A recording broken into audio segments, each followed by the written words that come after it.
नमस्कार मित्रांनो. आज आपण पुढचा चॅप्टर सुरू करणार आहोत. ओके, पुढच्या चॅप्टरचं नाव आहे महाराष्ट्राची अर्थव्यवस्था. हा आपला जवळजवळ एक सेकंड लास्ट चॅप्टर असल्यासारखा आहे. ह्यानंतर आपल्याला अ, कृषीचे भारतीय अर्थव्यवस्थेत योगदान हा टॉपिक राहिलेला आहे आणि त्यानंतर कर्जबाजारीपणा. आता कृषीचे जे योगदान आहे, ओके, त्यामधला हा जो टॉपिक आहे कृषीचे भारतीय अर्थव्यवस्थेत योगदान, त्याच्यातला मॅक्सिमम पार्ट आपण कव्हर केलेला आहे. ओके, आपण जवळजवळ कृषीवरती 4 दिवस लेक्चर घेतला होता. ओके, 3 ते 4 दिवस आपण लेक्चर घेतलेले आहे. तुम्ही मागचे लेक्चर काढून बघू शकता. त्यामुळं त्याच्यातल्या बऱ्याचशा गोष्टी झालेल्या आहेत. त्यातल्या ज्या गोष्टी राहिलेत त्या आपल्याला नंतर कव्हर करायच्या उद्याच्या लेक्चरमध्ये. ओके, तर हा जवळजवळ सेकंड लास्ट चॅप्टर आहे आणि त्यानंतर आपल्याला कर्जबाजारीपणा आणि कृषीचे भारतीय अर्थव्यवस्थेत योगदान हा एक, हे दोन्ही चॅप्टरचं एक मिळून, कारण त्याच्यातलं ऑलरेडी आपण अगोदर जे लेक्चर घेतलं होतं त्यामध्ये मॅक्झिमम गोष्टी कव्हर केल्या होत्या. ओके, तर तो एक चॅप्टर राहील आणि तो लास्ट चॅप्टर राहील. ओके, त्यानंतर आपण मागच्या वर्षीचे काही क्वेश्चन आन्सर डिस्कस करणार आहोत आणि ते आपल्याला आपला शेवटचा दिवस असेल ह्या लेक्चर सिरीजचा. ओके, तर मित्रांनो, ही लेक्चर सिरीज हे पूर्ण GS4 जनरल स्टडीज 4 जो इकॉनॉमिक्सचा पार्ट आहे. ओके, जनरल स्टडीज 4 मध्ये विज्ञान पण आहे, पण आपण विज्ञान कव्हर केला नाही. ह्याच्यात इकॉनॉमिक्सचा पार्ट जो आहे तो जवळजवळ आपण कव्हर केलेला आहे. तर ह्या लेक्चर सिरीजला तुम्ही पुन्हा पुन्हा बघा. ओके, कुठं डाऊट असेल तर त्या डिस्क्रिप्शन बॉक्समध्ये माझा personal number, personal email ID वगैरे दिलेली आहे. ओके, तुम्ही मला कॉल करू शकता आणि या लेक्चर सिरीजची माहिती तुम्ही जास्तीत जास्त लोकांना द्या. Okay, GS4 general studies 4 economics त्यामध्ये असणारे सगळे जवळजवळ टॉपिक आपण ह्यात कव्हर केलेले आहेत. ओके, हा सेकंड लास्ट टॉपिक आहे आणि यानंतर आणखी एक लास्ट टॉपिक असेल. ओके, तर आजच्या लेक्चरमध्ये आपल्याला महाराष्ट्राची अर्थव्यवस्था, ओके, याबद्दल थोडीशी माहिती घ्यायची आणि कंटेंट MPSC ने जो कंटेंट दिलाय त्यामध्ये जास्त काही अपेक्षा त्यांना नाही बहुतेक. ओके, कारण तुम्ही जर कंटेंट बघितला तर थोडा कंटेंट छोटा आहे. पहिल्यामध्ये सॅलियंट फीचर्स म्हणजे ठळक वैशिष्ट्ये. ओके, कशाचे? ॲग्रिकल्चर म्हणजे कृषी, इंडस्ट्री म्हणजे उद्योग आणि सर्व्हिस सेक्टर म्हणजे सेवा क्षेत्र. ह्याचे ठळक वैशिष्ट्ये बघायचे. तर आपण सुरुवात कृषीने करणार आहोत. ओके, आणि त्यानंतर उद्योग आणि त्यानंतर सेवा क्षेत्र. ओके, त्यानंतर आपल्याला धोरणं बघायला कृषी क्षेत्रासाठी, उद्योगासाठी आणि सेवा क्षेत्रासाठी, सेवा आणि पायाभूत सुविधा असा तो टॉपिक असणार आहे. ओके, तर त्यानंतर आपल्याला काय धोरणं बघायच्यात. तर पहिलं ठळक वैशिष्ट्य आणि धोरणं, आणि मग तिसरा, चौथा, पाचवा टॉपिक छोटासा आहे. ड्रॉट मॅनेजमेंट इन महाराष्ट्र, दुष्काळ व्यवस्थापन. महाराष्ट्रात दुष्काळ व्यवस्थापन कसं केलं जाते. ओके, त्यानंतर थेट परकीय गुंतवणूक. ओके, महाराष्ट्रात किती आहे आणि मग इतर राज्यांच्या तुलनेत, ओके, इतर आपल्या देशाच्या तुलनेत, ओके, इतर राज्यांच्या तुलनेत भारतात महाराष्ट्राची प्रगती कशी आहे याबद्दल एक 2 स्लाइड आपल्याला बघायचे आहेत. ओके, तर मी कसं केलेलं आहे या चॅप्टरचं, मी पहिलं कृषी टॉपिक घेतला आणि कृषीबद्दल जे ठळक वैशिष्ट्य आहेत ते घेतलं आणि त्यानंतर लगेच कृषीबद्दल धोरणं आणि योजना. ओके, धोरणं आणि योजना ह्याची माहिती घेतली. तर कृषी टॉपिक घेतला, ते संपवला.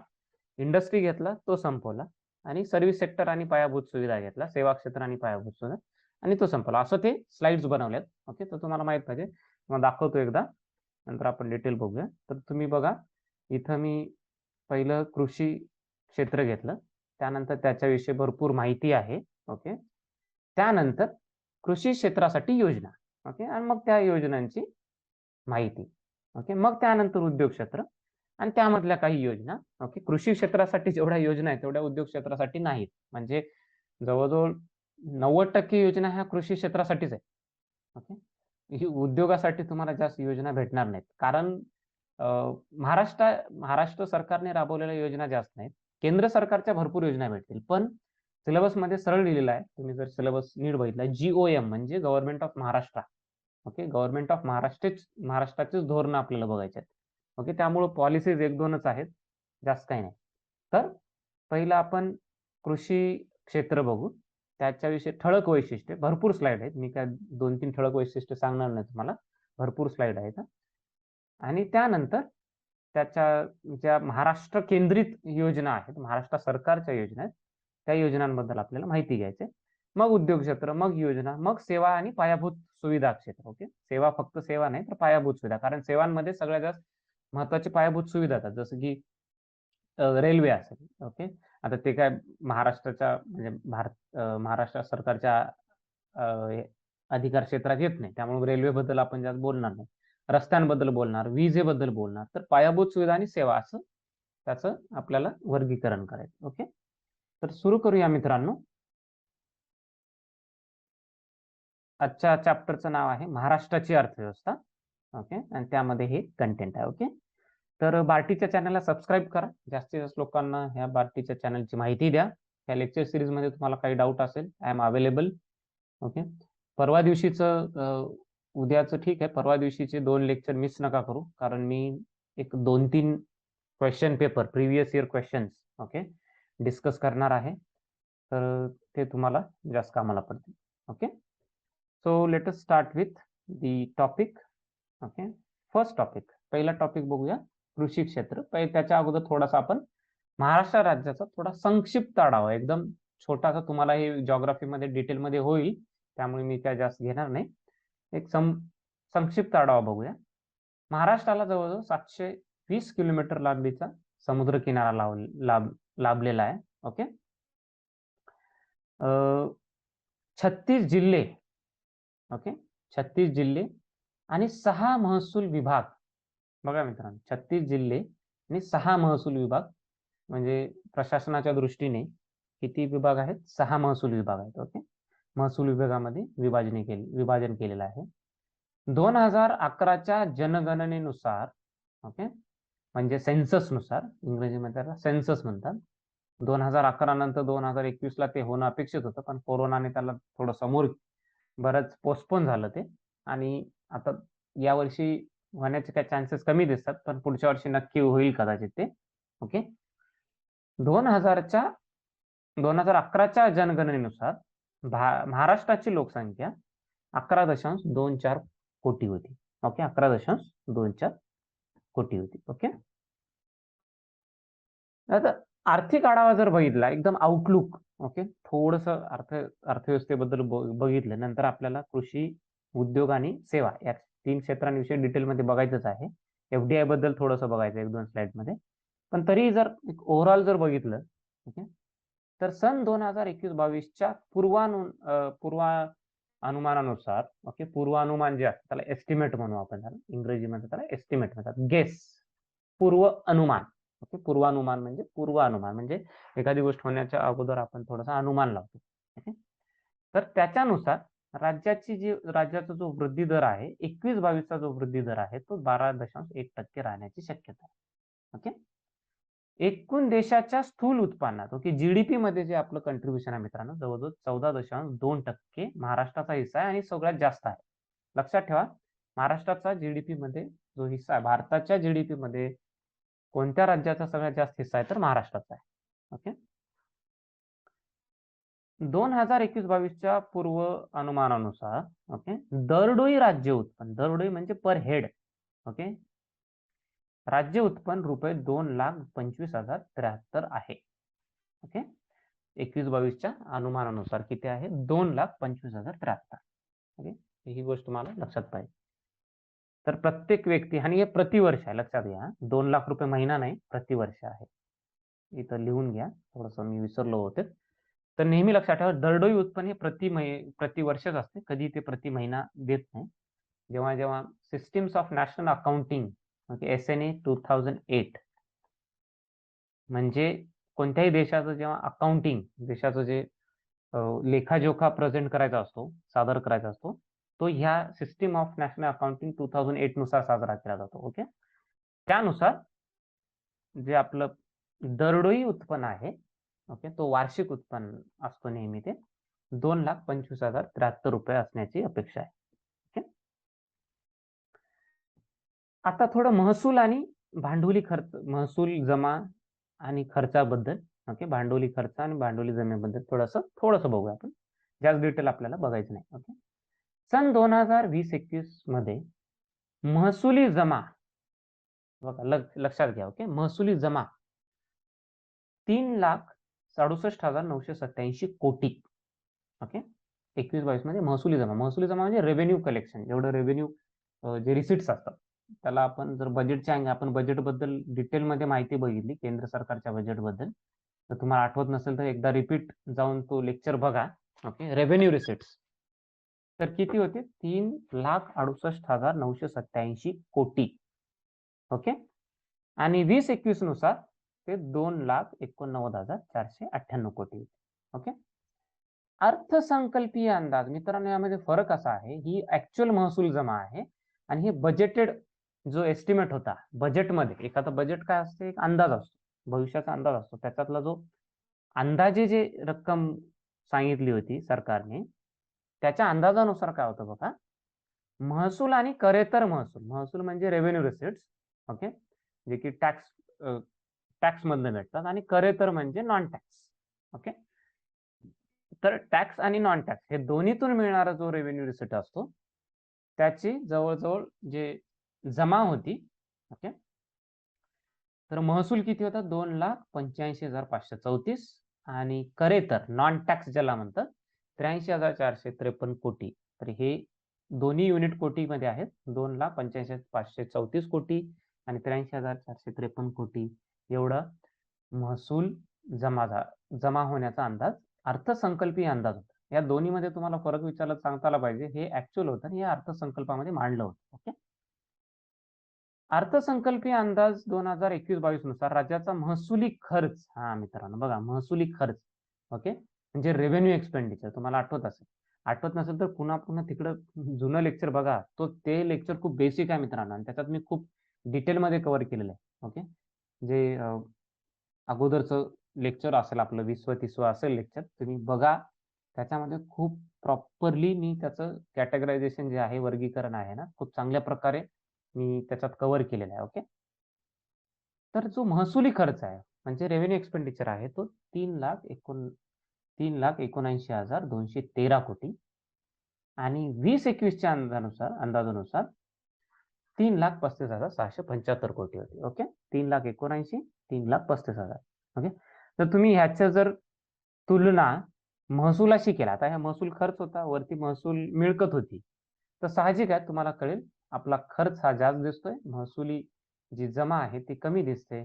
त्यामुळं अशा बजेटला, अशा अर्थसंकल्पाला काय म्हणतात? तुटीचा अर्थसंकल्प म्हणतात, जिथं आपली मिळकत कमी आहे आणि आपला खर्च जास्त आहे, म्हणजे खर्च. Okay, expenditure is greater than revenue. मिळकत कमी आणि खर्च जास्त. ओके, अर्थसंकल्पीय अंदाज 2020-21 नुसार भांडवली जमेचा एकूण जमेतील आणि भांडवली खर्चाचा एकूण खर्चातील हिस्सा अनुक्रमे. आता भांडवली जमा. ओके, भांडवली जमा म्हणजे काय? कॅपिटल रिसिट्स किती? 23%. ओके, एकूण जमा सगळ्या रेव्हेन्यू रिसिट्स आणि कॅपिटल रिसिट्स असतात, म्हणजे महसुली मिळकत असते आणि भांडवली मिळकत असते. महसुली जमा असते, भांडवली जमा असते. तर ते दोन्ही मिळून जे काही प्रोपोर्शन असेल त्याच्यातलं भांडवली जी जमा आहे ना 23% होती आणि भांडवली खर्च 21% होता. म्हणजे आपण भांडवली जमा, भांडवली खर्चावरती जास्त निर्भर नाही, महसुली जमा आणि महसुली खर्चावरती आपण जास्त निर्भर आहोत. ओके, हे ते दर्शवते. ओके, तर हे थोडंसं मी सांगितलं. ओके, आता आपण मुख्य टॉपिक कडे वळूया. आता पुढचा टॉपिक आहे कृषी, उद्योग आणि सेवा. ओके, सेवामध्ये आपल्याला पायाभूत हा शब्द मी ऍड केलेला आहे, कारण त्याच्यामध्ये सगळ्या त्या इन्फ्रास्ट्रक्चरच गोष्टी आहेत, ऊर्जा, रस्ते. ओके, त्यामुळे त्याच्यात सेवा हा शब्द मी, पायाभूत सेवा हा शब्द ऍड केला तरी चालेल. ओके, क्षेत्राची ठळक वैशिष्ट्ये. ओके, कृषी, उद्योग आणि सेवा क्षेत्राची ठळक वैशिष्ट्ये, सॅलियंट फीचर्स. इंग्रजीमध्ये सॅलियंट शब्द आहे, सायलेंट नाही. इंग्रजीमध्ये तुम्हाला जर हा शब्द आला तर कन्फ्युजन होणे. सायलेंट नाही, सायलेंट म्हणजे त्याला आवाज नसतो असा. सॅलियंट शांतता, सायलेन्स म्हणजे शांतता, आवाज नसलेला. सॅलियंट फीचर आहे. ओके, ओके, सॅलियंट म्हणजे ठळक वैशिष्ट्य, जे असं लगेच दिसतात, कॉन्स्पिक्युअस ज्याला इंग्रजीमध्ये म्हणता येईल. तर आपल्या ह्या तिन्ही क्षेत्राचे, कृषी, उद्योग आणि सेवा क्षेत्राचे ठळक वैशिष्ट्य काय? कोणाच्या? महाराष्ट्र राज्याच्या अर्थव्यवस्थेच्या ह्या 3 क्षेत्राची. ओके. भारताचं नाही बघत. पूर्ण आपण जेवढे लेक्चर घेतले आतापर्यंत भारताविषयीच बोललो. हा फक्त एक लेक्चर होता ज्याचा फोकस महाराष्ट्र इकॉनॉमीवरती आहे. ओके. तर कृषी, उद्योग आणि सेवा क्षेत्राची ठळक वैशिष्ट्ये. ह्यामध्ये आपण सुरुवात करूया कृषी क्षेत्रात. ओके. कृषी, agriculture sector. Okay, so let us start with the main topic for today's lecture, that is agriculture sector. Okay. आता सुरुवात करूया लँड होल्डिंगने. त्याला इंग्रजीमध्ये ना वहिती खातेदार म्हणतात. लँड होल्डिंग म्हणजे एखादा व्यक्ती किती जमीन धारक असतो. ओके, किती जमीन धारक असतो आणि फक्त ठळक वैशिष्ट्य असल्यासारखे. मित्रांनो, 2015-16च्या आकडेवारीकडे आपण लक्ष देऊया. 2010-11 तुम्हाला तुलनेसाठी डिस्क्रिप्टिव्ह पेपर जेव्हा तुम्हाला आता एमपीएससीचा पॅटर्न बदलला, डिस्क्रिप्टिव्ह मध्ये ह्या गोष्टी खूप कामाला पडतील तुम्हाला. कारण जनरली काय एमसीक्यू मध्ये तुम्हाला तुलना कधी भेटणार नाही जास्त. ओके, 99% 99.99% तुलना कधी नसते की किती वाढलं किती कमी झाला असा प्रकार एमसीक्यूज मध्ये ऑब्जेक्टिव्ह क्वेश्चन्स मध्ये नसतो. डिस्क्रिप्टिव्ह मध्ये तुम्हाला खूप कामाला पडते की 2010-11ला वहिती खातेदारांची म्हणजे जमीन धारकांची, ओके, ज्याला लँड होल्डिंग म्हणतो, संख्या किती होती आणि 2015-16ला ती किती झाली. हे डिस्क्रिप्टिव्ह मध्ये खूप कामाला पडते. ओके, तुलनात्मक अभ्यासात डिस्क्रिप्टिव्ह मध्ये जास्त कामाला पडतो. तर मित्रांनो, 2015-16ला लँड होल्डिंग असणाऱ्यांची संख्या, ओके, खातेदारांची संख्या हजारामध्ये दिलेली आहे. ओके, हजार आता हा आकडा जर असेल, समजा हा आकडा बघा तुम्ही 7,816, वरती युनिट काय बघा हजार मध्ये, म्हणजे 7,816,000. तर त्याच्यासमोर तुम्हाला 3 शून्य टाकावे लागतील. ओके, त्याच्यासमोर काय करावं लागेल? 3 शून्य टाकावं लागतील तुम्हाला. ओके, तर बघूया आता. वहिती म्हणजे लँड होल्डिंग म्हणजे जमीन किती एखाद्याकडे असू शकते असं. सीमांतिक म्हणजे मार्जिनल, एकदम 1 हेक्टर पर्यंत. ओके, 1 हेक्टर पर्यंत ज्यांच्यावर जमीन होती अशा खातेदारांची संख्या किती होती 2015-16ला? 7,816,000. बघा मित्रांनो, ओके, हे हजारामध्ये आहे. 7,816,000. ओके, अल्प आणि लहान म्हणजे 1 हेक्टर ते 2 हेक्टर. ओके, ज्यांच्याकडे लँड होल्डिंग होती, वहिती क्षेत्र होतं, त्यांची संख्या किती होती? 4,339,000. ओके, निम्न मध्यम म्हणजे 2 ते 4 हेक्टर ज्यांच्याकडे आकार वर्ग असणारी जमीन असेल, त्यांची संख्या किती होती? 2,327,000. ओके, मध्यम म्हणजे मध्यम आकाराचा जे वहिती खातेदार होते, मध्यम आकार म्हणजे 4 हेक्टर ते 10 हेक्टर जमीन असणारे, ते होते 734. आणि मोठे आकार म्हणजे 10 हेक्टर आणि त्याच्यापेक्षा जास्त असणारे लोक 59,000. Okay, sorry, 69,000, 69. ओके, 69,000 एवढे खातेदार होते. आणि जर हेक्टरच्या बाबतीत बघितलं मित्रांनो, हेक्टरच्या बाबतीत तर अत्यल्प म्हणजे सीमांतिक म्हणजे 1 हेक्टर पर्यंत 1 हेक्टर पर्यंत जे वैयक्तिक क्षेत्र असते. ओके, तर असं टोटल क्षेत्र किती होतं? टोटल वैयक्तिक क्षेत्र किती होतं? 1 हेक्टर असं मिळून टोटल जे वैयक्तिक क्षेत्र होतं ते किती होतं? तर जवळजवळ 3,449,000 हेक्टर. 3,449,000 हेक्टर. ओके, अल्प आणि लहान जर बघितलं 5,771,000 हेक्टर. निम्न मध्य म्हणजे 2 ते 4 हेक्टरच्या लँड होल्डिंग ज्या असायच्या, ओके, त्याची एकूण हेक्टरच्या रूपात किती आहे? 6,25,000 हेक्टर. आणि मध्यम स्वरूपाचं बघितलं तर 4,99,000 हेक्टर. आणि मोठ्या स्वरूपाचे जर हेक्टरच्या रूपात बघितलं तुम्ही 1,162,000 हेक्टर. ओके, एवढी जमीन. तर इथं जमिनीबद्दल आहे, इथं खातेदारांबद्दल आहे. म्हणजे तुम्हाला हे माहित पाहिजे, हे खातेदारांबद्दल आहे आणि हे जमिनीबद्दल आहे. ओके, तर याच्यावरनं तुम्ही काय कन्फ्युजन काढू शकता मित्रांनो? काय निष्कर्ष काढता येईल? तुम्ही जर बघितलं, ओके, तुम्ही ही जर आकडेवारी बघितली, ओके, जर एकूण सगळ्यात जास्त हेक्टर, ओके, सगळ्यात जास्त जमीन, ओके, हेक्टरच्या रूपात कोणत्या स्वरूपाची आहे? निम्न मध्यम स्वरूपाची आहे. कोणत्या स्वरूपाची? निम्न मध्यम. पण जर खातेदार, लँड होल्डर ज्याला म्हणतो, इंग्रजीमध्ये त्याला लँड होल्डर म्हणतात. ओके, म्हणजे किती लोकांकडे ही संख्या आहे ते जर बघितलं तुम्ही, तर लोकांच्या बाबतीत बघितलं मित्रांनो तर अत्यल्प सीमांतिक म्हणजे 1 हेक्टर जमीन असणारी लोकच महाराष्ट्रात जास्त आहेत. भारतात नाही, महाराष्ट्रात. पण महाराष्ट्राच्या अर्थव्यवस्थेबद्दल बोलतोय. महाराष्ट्राच्या कृषी विषयी बोलतोय आपण. ओके. तर तुम्ही जर बघितलं खातेदारांची जर संख्या बघितली तर सीमांतिक म्हणजे मार्जिनल लँड होल्डिंग ज्यांच्याकडे आहे, अशा लोकांची संख्या जास्त आहे. पण जर तुम्ही हेक्टरच्या स्वरूपात बघितलं, तर निम्न मध्यम स्वरूपाचे जे शेती आहे, ओके, लँड होल्डिंग आहे, वहिती क्षेत्र आहे, त्याची संख्या हेक्टरच्या रूपात जास्त आहे. त्याची संख्या हेक्टरच्या रूपात जास्त आहे. ओके. तर हे वैयक्तिक क्षेत्राबद्दल होतं. आता जमिनीचा वापर बघूया. ओके.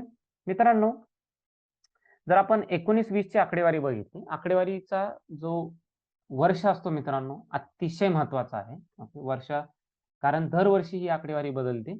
आणि दरवर्षी जरी आकडेवारी बदलली, तर याचा अर्थ असा मुळी समजू नका, की दरवर्षी आपल्याकडे आकडेवारी एकदम अप टू डेट येते.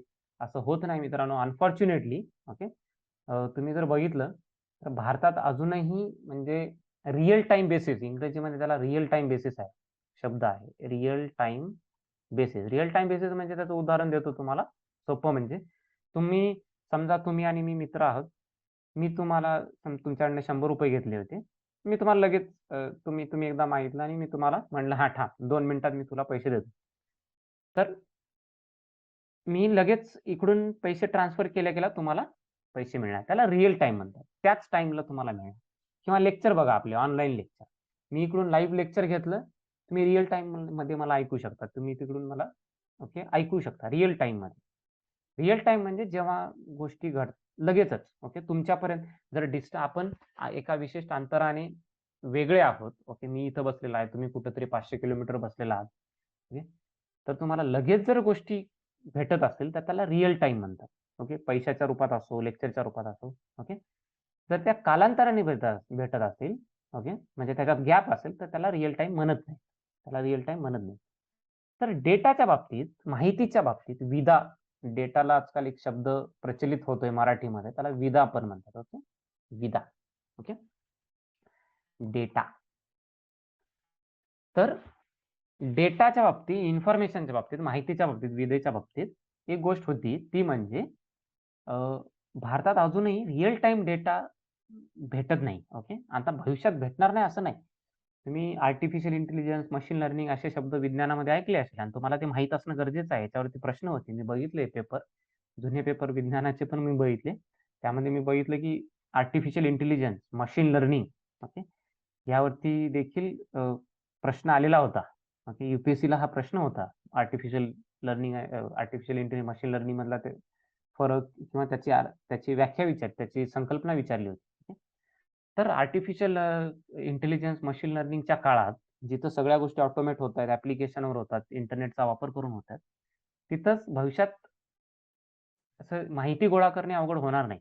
ओके. कदाचित आता एका तासानंतर सगळ्या भारतात किती उत्पादन झालं वस्तू आणि सेवांचं ते पण कळेल किंवा एका दिवसाच्या गॅपनं कळेल किंवा एका महिन्याच्या गॅपने कळेल.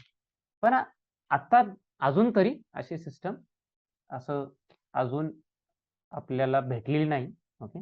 त्यामुळे आपण डेटा जो बघतोय, तुम्ही इकॉनॉमिक सर्व्हे जर महाराष्ट्राचा इकॉनॉमिक आर्थिक सर्वेक्षण जर बघितलं, तर त्याच्यातही भरपूर डेटा 19-20, 20-21 चा आहे. आर्थिक सर्वेक्षण 21-22 चं पण आहे. ओके. 21-22 च्या आर्थिक सर्वेक्षणामध्ये 20-21 चा डेटा आहे आणि 19-20 चा पण आहे, 18-19 चा पण आहे. लँड होल्डिंगचा तो तुम्ही आत्ताच बघितला.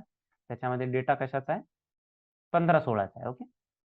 तर काही माहिती आपण 10 वर्षानंतर गोळा करतो, जसं की सेन्सस असेल, लोकसंख्या जनगणना असेल.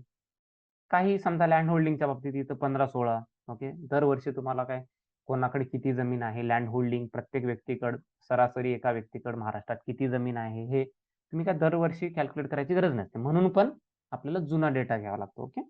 आणि काही गोष्टी नेहमी कॅल्क्युलेट कराव्या लागतात, जसं की व्यापार, व्यवसाय. ओके.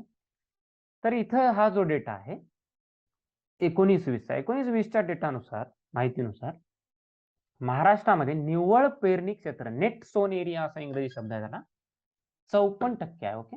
54% किती आहे? नेट सोन एरिया म्हणजे ह्याच्यावरती पेरणी झालेली निव्वळ पेरणी क्षेत्र. ओके. 17% वने आहेत.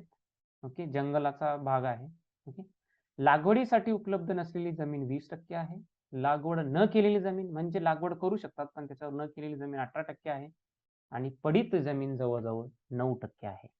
पडीत जमीन 9% आहे. कन्क्लुजन काय काढाल मित्रांनो याच्यावरनं?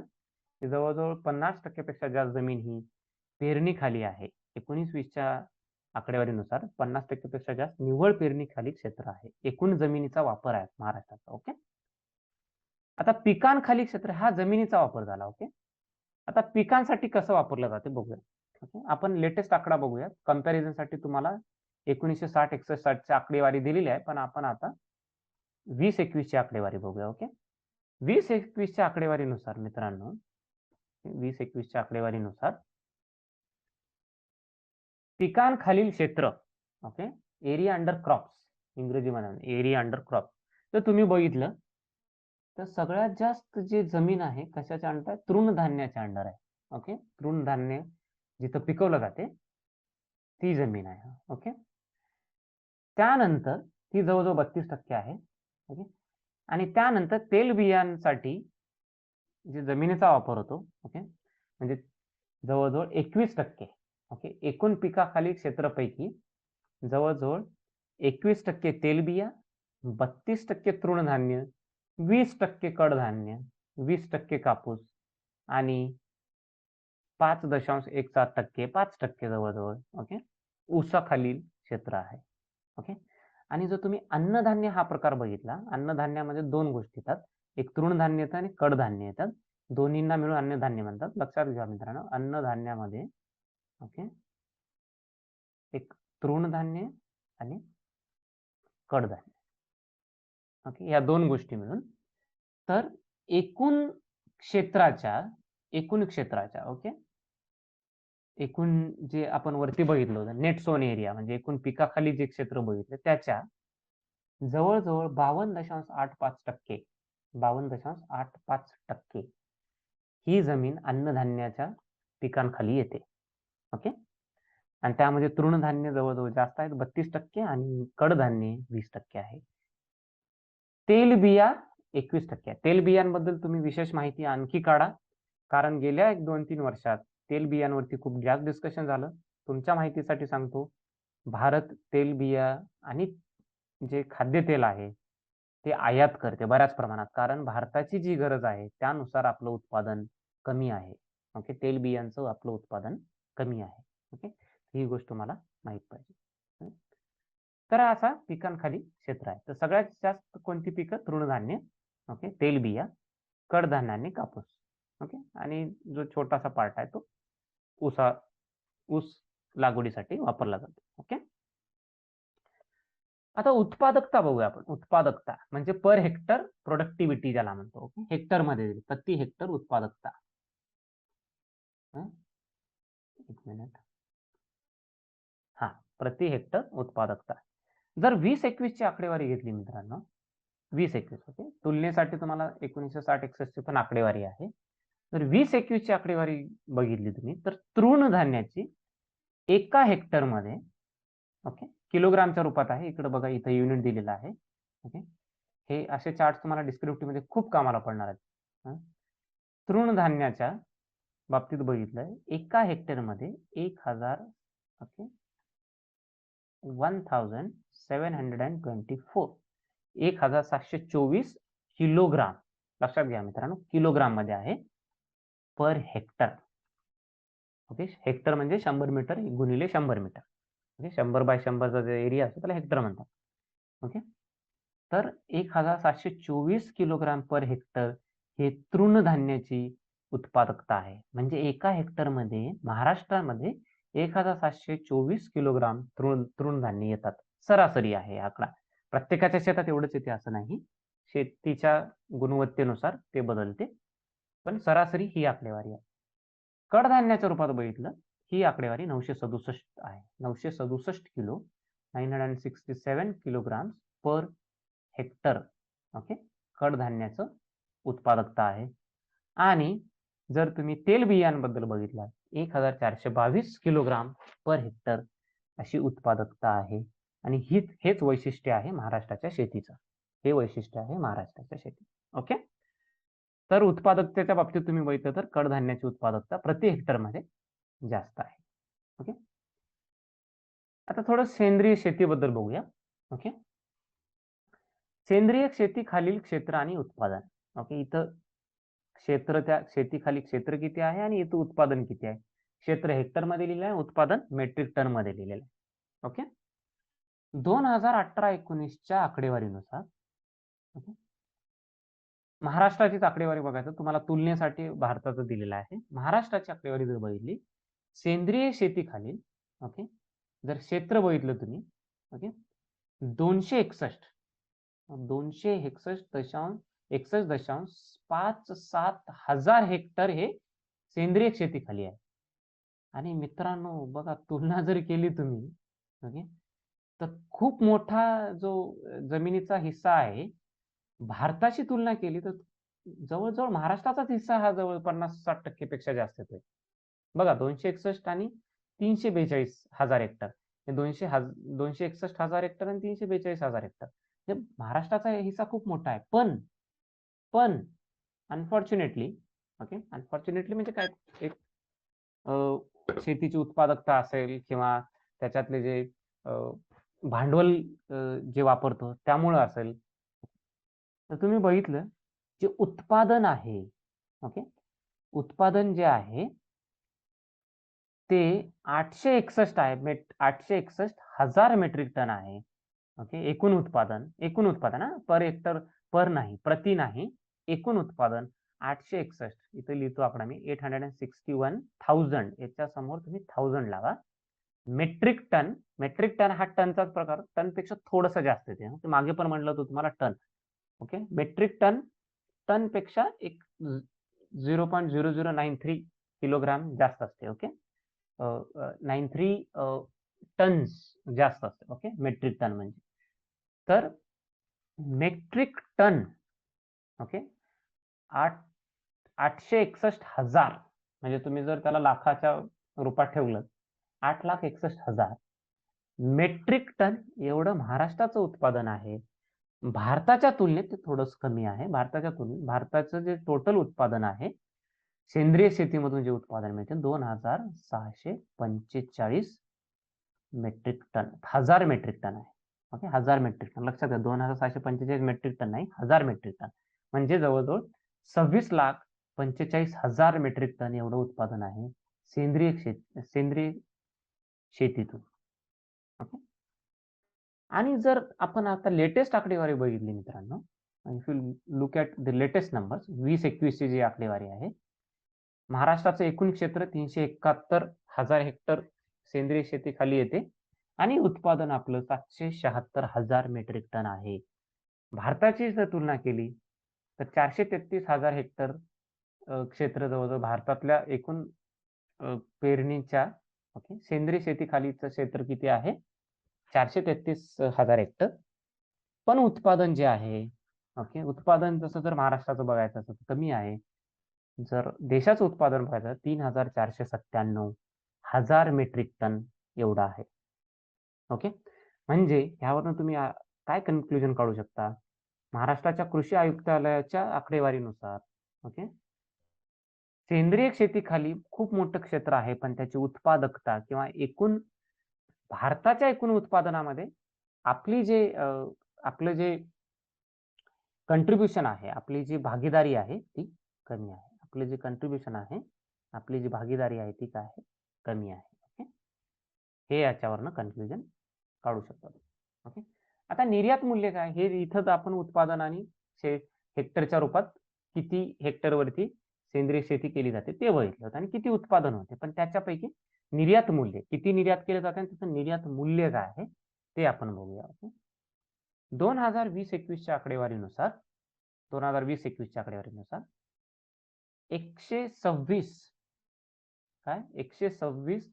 हजार मेट्रिक टन एवढे महाराष्ट्राने निर्यात केलेली आहे.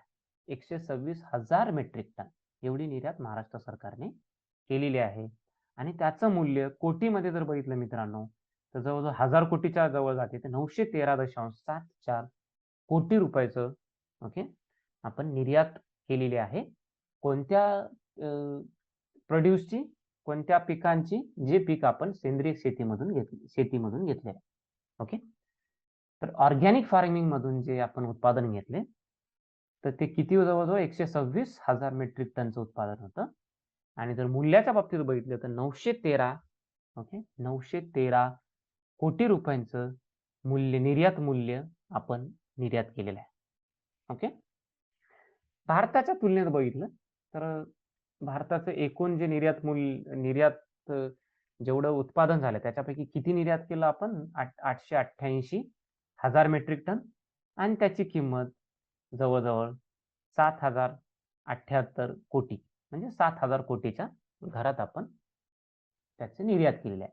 तर 7,000 कोटी जर आपण आकडा हा बघितला, 7,000 कोटीच्या 913ला आपण 900 जरी पकडलं तर आपला जवळजवळ 1/7, ओके, 7 पैकी 1 हिस्सा आपला आहे असं म्हणायला आपण म्हणजे चुकीचं राहणार नाही.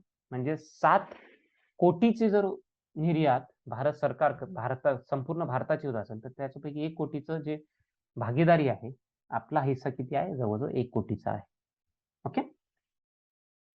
आणि तुम्ही तुम्हाला पुन्हा एक टॉपिक दिला होता मागे, पण एकदा लेक्चर मध्ये बोललो होतो मित्रांनो, ह्या सेंद्रिय शेतीबद्दल आहे ना, तुम्ही थोडस सध्याची जी श्रीलंकेची जी परिस्थिती आहे ना त्याच्या संदर्भात तुम्ही थोडासा अभ्यास करा स्वतः. सिलेबस मध्ये नाही म्हणून तुम्हाला करंट अफेअर्स मध्ये कामाला पडणारच आहे ते. तर जे श्रीलंका देशाची परिस्थिती आहे, बऱ्याच अर्थतज्ञांनी म्हणलेलं आहे की तिथल्या सेंद्रिय शेतीमुळे त्यांना बरंचसा नुकसान झालेलं आहे. ओके. सेंद्रिय शेतीचं त्यांना नुकसान झालेलं आहे. तर तुम्ही ही आकडेवारी, भारताची आकडेवारी आणि श्रीलंकेमध्ये काय झाले ह्याची तुलना करून बघितलं, तुम्हाला अजून मजा येईल या टॉपिकमध्ये. ओके. जर आपण जेनेटिकली मॉडिफाईड म्हणजे सुधारित बियाणांच्या वितरणाबद्दल, डिस्ट्रीब्युशन बद्दल बोललो, ओके, तर 2021च्या आकडेवारीचं बघू आपण. 2021च्या आकडेवारीनुसार सार्वजनिक क्षेत्रात 221,000 क्विंटलचं वितरण झालेलं आहे खरीप सीझन मध्ये, खरीप हंगामामध्ये. रब्बी हंगामामध्ये 349,000 क्विंटलचं वितरण सार्वजनिक क्षेत्रात झाले. तर एकूण जर आकडेवारी बघितली मित्रांनो, 570,000 क्विंटलचं सार्वजनिक क्षेत्राने सुधारित बियाणांचं वितरण केलेलं आहे. खाजगी क्षेत्रात बघितलं मित्रांनो, खरीप हंगामामध्ये 1,522, रब्बी हंगामामध्ये 763 आणि एकूण 2,285,000 क्विंटल एवढं वितरण झालेलं आहे खाजगी क्षेत्राकडनं. आणि तुम्ही जर तुलना केली मित्रांनो, खाजगी क्षेत्र हे सार्वजनिक क्षेत्रापेक्षा खूप पटीने जास्त प्रमाणात सुधारित बियाणांचं वितरण करण्यामध्ये अग्रेसर आहे. ओके. बघा, 221,000 क्विंटल कुठं आणि 1,522,000 क्विंटल कुठं. ओके. तर खरीप हंगामात सार्वजनिक क्षेत्राने किती बियाणांचं वितरण केलेलं आहे, 221,000 क्विंटल. पण ते जर खाजगी क्षेत्र बघितलं, 1,522 क्विंटलचं जवळजवळ काय केलेलं आहे, वितरण केलेलं आहे. कशात, कोणत्या बियाणे, सुधारित बियाणांचं, ज्याला जेनेटिकली मॉडिफाईड आणि सुधारित, ओके, मॉडिफाईड जे बियाणे आहेत, ओके, सीड्स आहेत, त्याचं हे वितरण आहे. ओके. आणि जर खरीप आणि रब्बी वर्गीकरण बघितलं तर बहुतेक मी हा चार्ट रिपीट केला, 1 मिनिट. हा चुकून हे स्लाइड रिपीट झाली, सॉरी फॉर दिस. तेच आहे. ओके. ते खरीप आणि रब्बी त्याचं वर्गीकरणच दिलेलं आहे. ओके. पुढचा टॉपिक आहे जलसाठा, सिंचन क्षमता आणि सिंचित क्षेत्र.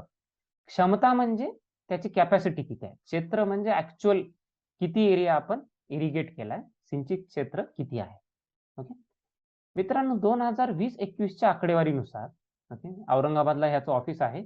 जलसंपदा विभागाच्या अधिपत्याखाली येणाऱ्या मुख्य लेखापरीक्षक जलसिंचन, ओके, जल आणि सिंचन, औरंगाबाद इथं त्याचं ऑफिस आहे.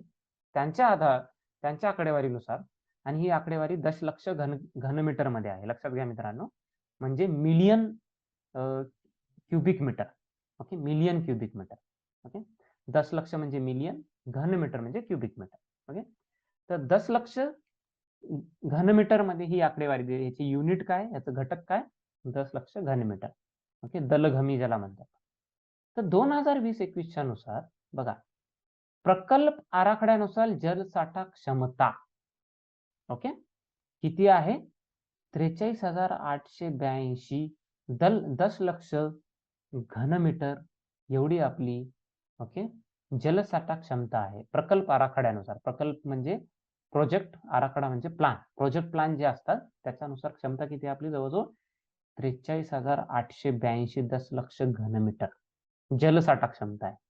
आणि जर 15 ऑक्टोबरला जनरली त्या काय तुम्हाला आठवत असेल जेव्हा आपण इरिगेशन बद्दल बोलत होतो, आय स्टील रिमेंबर दॅट, मला आठवते आपण वॉटर इयर बद्दल बोललो. वॉटर इयर म्हणजे काय, जसं फायनान्शियल इयर असते, आर्थिक वर्ष असते, तसं वॉटर इयर असते. वॉटर इयर कधी असते मित्रांनो लक्षात ठेवा, 1 जुलै ते 30 जून. काय 1 जुलै ते 30 जून. ओके, तर मध्ये त्याची आकडेवारी घेतली जाते. जेव्हा मान्सून हे पावसाळा संपतो ना त्याची आकडेवारी घेतली जाते.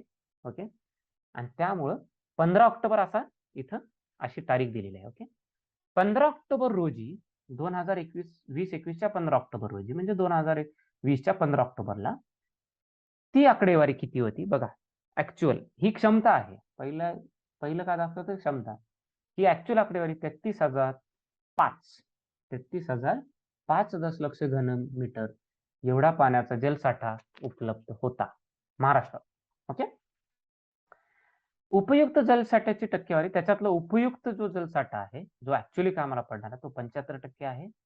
आणि निर्मित सिंचन क्षमता ओके म्हणजे ह्या जे एकूण पाणी आहे त्याच्यातली निर्मित सिंचन क्षमता म्हणजे इन्स्टॉल्ड ओके प्रोड्युस्ड जे इरिगेशन कॅपॅसिटी आहे, इरिगेशन कॅपॅसिटी किती आहे मित्रांनो 54.15 दशलक्ष घनमीटर ही आहे क्षमता, ही इरिगेशन कॅपॅसिटी आहे. ओके, आणि प्रत्यक्ष इरिगेशन क्षेत्र आपण जर बघितलं, सिंचित क्षेत्र बघितलं मित्रांनो तर जवळजवळ ते 41 दशलक्ष घनमीटर.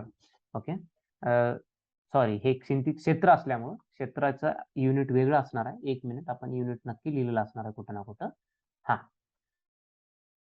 Lakh hectare. Yes, if you look at this, हे दोन वेगळे आहेत. ओके, लक्षात घ्या ही वेगळी आहे. ओके, तर मित्रांनो तर 1 मिनिट हा, इथं बहुतेक ह्या टेबलमध्ये थोडीशी आकडेवारी त्याची युनिट सगळ्यांना एकच युनिट नाही येतं, should be different. Okay, this should be percentage. Okay, हे पर्सेंटेज आहे, 1 लाख हेक्टर, हे लाख हेक्टर. ही जर टक्केवारी असेल ही टक्केवारी correct. Okay, so let me repeat the chart. Me chart repeat करतो कारण हे जी युनिट आहे ते वेगवेगळे आहेत मित्रांनो. 2020-21च्या आकडेवारीनुसार 2020-21च्या आकडेवारीनुसार जर प्रकल्प आराखड्यानुसार जलसाठा क्षमता जर बघितली, जलसाठा क्षमता ओके मी बरोबर बोललो होतो, 75%च बोललो होतो बहुतेक. जर 43,882 दशलक्ष घनमीटर ही जलसाठा क्षमता आहे.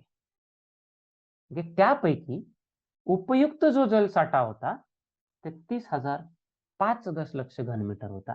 आणि तो एकूण जलसाठा क्षमतेच्या किती टक्के आहे मित्रांनो 75%. एकूण जलसाठा क्षमतेच्या किती आहे 75% आहे. ओके, आणि जर निर्मित सिंचन क्षमता म्हणजे काय इन्स्टॉल्ड इरिगेशन फॅसिलिटी.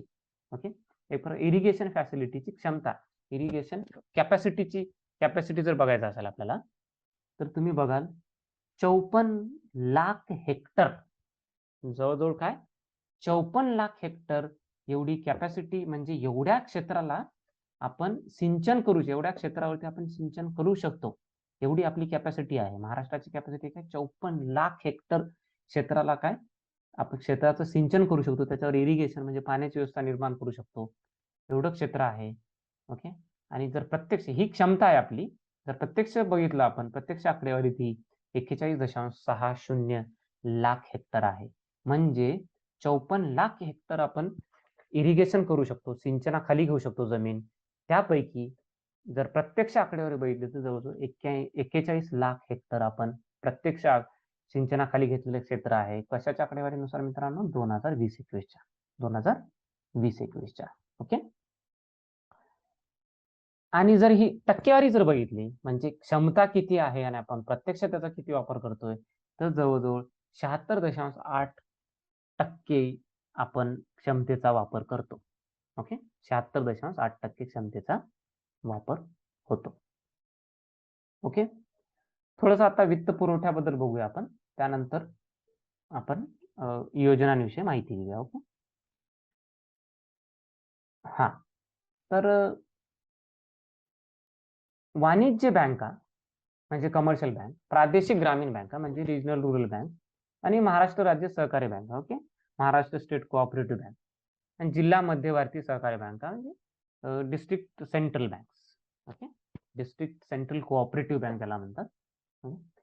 ह्या सगळ्या बँकांनी एकूण किती वित्त पुरवठा केला, ओके, त्याची आपण एक आकडेवारी बघूया. आणि जी 2020-21 ची आकडेवारी दिली आहे ती सप्टेंबर अखेर दिलेली आहे. 20-21 ची जी आकडेवारी दिलेली आहे ती सगळ्यांसाठी संपूर्ण वर्षभरासाठी दिलेली आहे. तर आपण 20-21 च्या आकडेवारीवर लक्ष टाकूया.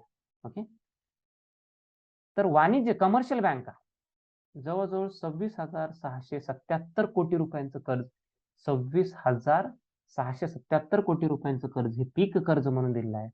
कोणी? वाणिज्य बँकांनी आणि वाणिज्यिक कमर्शियल बँकांनी. रिजनल रुरल बँक बघितलं तर 3,538 कोटी रुपयांचं कर्ज दिलेलं आहे, पीक कर्ज. ओके, महाराष्ट्र राज्य सहकारी बँक जिल्हा मध्यवर्ती बँकांचं बघितलं तर 17,757 कोटींचं कर्ज. ओके, आणि जर एकूण जर बघितलं मित्रांनो, महाराष्ट्रामध्ये एकूण पीक कर्ज 2020-21 आकडेवारीनुसार जवळजवळ 47,972 कोटीचं कर्ज वितरण करण्यात आलं. ओके, ओके, कृषी मुदत कर्ज म्हणजे त्या टर्म म्हणजे त्याच्यावरती काहीतरी एक मुदत असते. ही जर आकडेवारी बघितली, ओके, ही जर आकडेवारी, हे पीक कर्ज म्हणजे क्रॉप लोन. ओके, तुम्हाला क्रॉप लोन शब्द पण कदाचित सोपा असेल किंवा गावाकडे आपण क्रॉप लोन हा शब्द खूप सहजपणे वापरतो. ओके, मला जेव्हा क्रॉपचा शब्द स्पेलिंग माहित नव्हती लहानपणी, मला आताही आठवते माझे वडील क्रॉप लोन हा शब्द वापरायचे. ओके, क्रॉप लोन असं म्हणायचे. मला मग नंतर कदाचित ते 5वी नंतर ABCD. ओके, आणि जेव्हा क्रॉप हा शब्द कळायला लागला तेव्हा कळालं की ते क्रॉप म्हणजे पीक आणि लोन म्हणजे कर्ज. ओके, तर गावाकडे क्रॉप लोन ज्याला म्हणतात ते पीक कर्ज. कृषी मुदत कर्ज म्हणजे काय? Term loan. टर्म लोन म्हणजे याला एक मुदत असते. ओके, याच्यावरती एक मुदत दिलेली असते. त्याची आकडेवारी बघितली तर 43,618 कोटी रुपयाचं कर्ज कमर्शियल बँकेनी, रिजनल रुरल बँकेनी फक्त 56 कोटी रुपयांचं, सहकारी बँकांनी महाराष्ट्र राज्य आणि जिल्हा मध्यवर्ती मिळून 336 आणि एकूण 44,010 कोटींचं. ओके, 44,010 कोटींचं कर्ज हे वितरण करण्यात आलं. ओके, कोणतं कर्ज? हे मुदत कर्ज आहे. मुदत कर्ज म्हणजे ते कृषीसाठी राहते, पण ऍग्रिकल्चरसाठी. ऍग्रिकल्चर आणि पीक मध्ये फरक आहे मित्रांनो. ऍग्रिकल्चर हा मोठा, त्याची व्याप्ती जास्त असते. ऍग्रिकल्चरचा अर्थ काय? कृषी म्हणजे सगळं झालं कृषीमध्ये. पीक म्हणजे फक्त क्रॉप बद्दल आहे. क्रॉप पीक. ओके, पिकाची एक व्याख्या दिलेली आहे. ओके, परिभाषा दिलेली आहे. तुम्ही जर 8वी-9वीचं विज्ञानाचं पुस्तक वाचलं ना, पिकाची एक चांगली व्याख्या दिलेली आहे. NCERTच्या पुस्तकात पण आहे बघा. क्रॉप नावाचा चॅप्टर आहे 9th स्टँडर्ड मध्ये आहे ना, 9th स्टँडर्ड मध्ये तुम्हाला क्रॉप नावाचा एक चॅप्टर भेटेल. त्याच्यात पिकाची एकदम प्रॉपर व्याख्या दिलेली आहे. पीक म्हणजे छोटस, आपण एका विशिष्ट क्षेत्रावरती कोणते पिकं घेतो.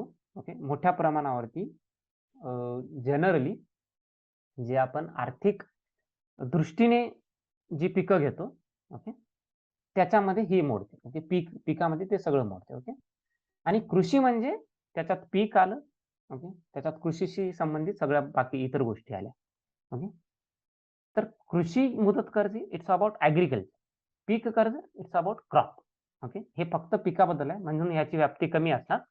कृषी हा मोठा शब्द आहे. कृषी हा काय असणार? मोठा शब्द असणार.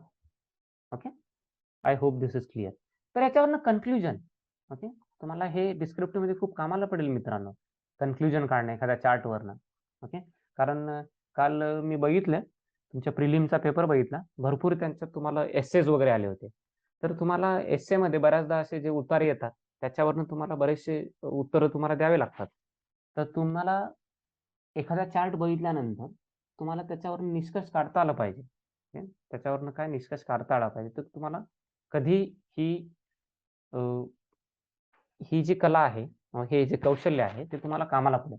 तर तुम्ही जर ओव्हरऑल ह्या चार्टकडे बघितला तर पीक कर्जाबद्दल जर तुम्ही बोललात तर मित्रांनो वाणिज्यिक बँकांनी बऱ्याच मोठ्या प्रमाणात पीक कर्ज दिले आणि महाराष्ट्र राज्य सहकारी बँक आणि जिल्हा मध्यवर्ती बँका जे असतात, ओके, डिस्ट्रिक्ट सेंट्रल कोऑपरेटिव्ह, त्यांनी पण बऱ्याच प्रमाणात कर्ज दिले. पण रिजनल रुरल बँकांचं ह्याच्यात योगदान खूप कमी आहे बघा. ओके, रिजनल रुरल बँक ज्याला म्हणतो त्याचं योगदान कमी आहे आणि त्याचं योगदान ओव्हरऑल सगळी कृषी मुदत कर्ज असो का पीक कर्ज असो, रिजनल रुरल बँकांचं योगदान अतिशय कमी आहे. ओके, रिजनल रुरल बँकांचं योगदान अतिशय कमी आहे आणि कृषी मुदत कर्जाबद्दल बोलाल तर कमर्शियल बँक्स, ओके, म्हणजे वाणिज्यिक बँकांचं योगदान खूप जास्त आहे. वाणिज्यिक बँकांचं योगदान खूप जास्त आहे. ओके, तर असे तुम्ही एक कन्क्लुजन ह्या चार्टकडे बघून काढू शकता. ओके, आणि जर तुम्ही शेवटची आकडेवारी ही जर आकडेवारी बघितली मित्रांनो, तर तुम्ही बघा इथं 47,000 कोटी म्हणजे जो 48,000 कोटी आहे. ओके, आणि इथं 44,000 कोटी आहे. म्हणजे फरक कदाचित थोडासा 3,000 कोटीचा तुम्हाला दिसत असेल. पण मित्रांनो, पीक आणि कृषी, आता मी काय म्हणलं होतं तुम्हाला, पीक म्हणजे त्याचा स्कोप जो असतो त्याची व्याप्ती कमी असते. कृषी हा मोठा शब्द आहे. ओके, कृषीमध्ये पीक हे एक सबसेट आहे. ओके, कृषी म्हणजे पिकासोबतच इतर भरपूर गोष्टी कृषीमध्ये येतात. तरी पण लक्षात घ्या मित्रांनो, तरी पण कृषीमधला सगळ्यात मोठा जो भाग असतो तो कशाचा असतो? पिकांचाच असतो. कृषीमधला सगळ्यात मोठा जो भाग असतो तो कशाचा असतो? पिकांचाच असतो. ओके, तर हे महत्वाचं आहे आणि हे तुम्हाला माहित असणं गरजेचं आहे.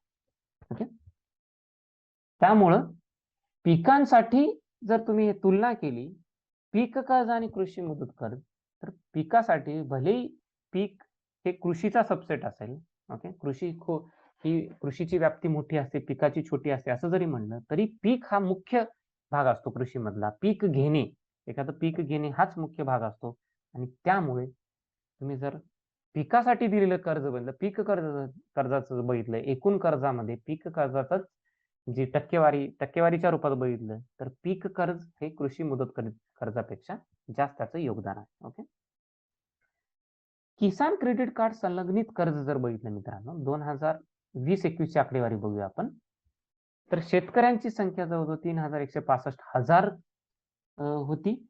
ओके, 3,165,000 म्हणजे 3,165,000 जर म्हणलं तर जवळजवळ 31 लाख शेतकरी. ओके, 31 लाख शेतकरी. ओके, तर 31 लाख शेतकऱ्यांना बघा 2020-21 दरम्यान 21 लाख शेतकऱ्यांना महाराष्ट्र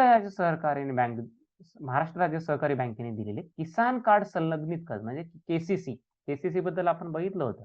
ओके, तर तुम्हाला आठवत नसेल तर जे मॅक्रो इकॉनॉमिक्स मध्ये जो कृषीचा पार्ट होता तो काढून बघा माझं लेक्चर, त्याच्यामध्ये आपण किसान क्रेडिट कार्ड बद्दल बघितलं होतं. खूप जुनी क्रेडिट कार्ड हा मी तेव्हा देखील बोललो होतो. क्रेडिट कार्ड हा शब्द जरी तुमच्यासाठी नवीन असेल तरी किसान क्रेडिट कार्ड म्हणजे तुम्ही मला जर पर्सनली विचारा, क्रेडिट कार्ड हे नोकरी लागल्यानंतर किंवा थोडंसं गेल्या 10-11 वर्षात मला क्रेडिट कार्ड हा शब्द कळायला लागला, ते कसं काम होते कळायला लागलं. पण ह्या क्रेडिट कार्डची सुरुवात खूप जुनी आहे. म्हणजे किसान क्रेडिट कार्ड म्हणजे ते भलेही ते एटीएम टाईप किंवा असं आपण शॉपिंगसाठी वापरलं जाणार नसेल, पण आपल्या शेतकऱ्यांसाठी ओके ह्या कार्डची व्यवस्था खूप अगोदर करण्यात आली होती. भले ते एटीएम सारखं वापरलं नसेल, पण त्याच्यातनं जे मिळणारं कर्ज असेल, ओके, ते त्याची सुरुवात खूप अगोदर झालेली आहे भारतात. ओके, तर माझं मागचं लेक्चर तुम्ही काढून बघा. केसीसी वरती मी एक छोटेसे 2-3 स्लाइड बद्दल तुम्हाला माहिती दिली होती. तर 2020-21च्या आकडेवारीनुसार किसान क्रेडिट कार्डशी संलग्नित जे कृषी कर्ज आहे ते महाराष्ट्र राज्य सहकारी बँकेने किती दिले, तर जवळजवळ शेतकऱ्यांची संख्या किती आहे? 3,165,000 म्हणजे जवळजवळ 31 लाख आणि एकूण रकमेच्या बाबतीत बघितलं तर 17,000 कोटी एवढ्या रकमेचं कर्ज हे लघु मुदतीचं कर्ज 3,165,000 म्हणजे 31 लाख शेतकऱ्यांना किसान क्रेडिट कार्डद्वारे दिलं गेलं. किसान क्रेडिट कार्डद्वारे दिले गेले आणि दीर्घ मुदतीची कर्ज जर बघितली 18,000 शेतकऱ्यांना 277 कोटी रुपयांचं कर्ज दीर्घ मुदतीचं देण्यात आलं. ही आकडेवारी कधीची आहे मित्रांनो? 2020-21 ची. 21-22 ची आकडेवारी अर्धवट आहे, नोव्हेंबर पर्यंतची आहे. इकॉनॉमिक सर्व्हेनुसार. कोणता सर्व्हे? महाराष्ट्राचा आर्थिक सर्वेक्षणानुसारची आकडेवारी आहे. त्यामुळे मी फक्त 2020-21 ची डिस्कस केली आकडेवारी. ओके, तर मित्रांनो, हे होतं आपल्या महाराष्ट्राच्या शेतीची काही एक ठळक वैशिष्ट्ये. ओके. एक 2 मिनिटाचा ब्रेक घेऊया आपण. 2 ते 3 मिनिटाचा. आणि आपण महाराष्ट्रात सरकारने ज्या कृषीसाठी जे उपक्रम राबवते महाराष्ट्र सरकार, त्याची आपण थोडक्यात माहिती घेऊया. ओके. एक आपण किती एक 5 मिनिटाचा ब्रेक. 2 मिनिटं नाही, 5 मिनिटाचा ब्रेक.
ओके फ्रेंड्स, आपण आता पुढचा टॉपिक सुरू करूया.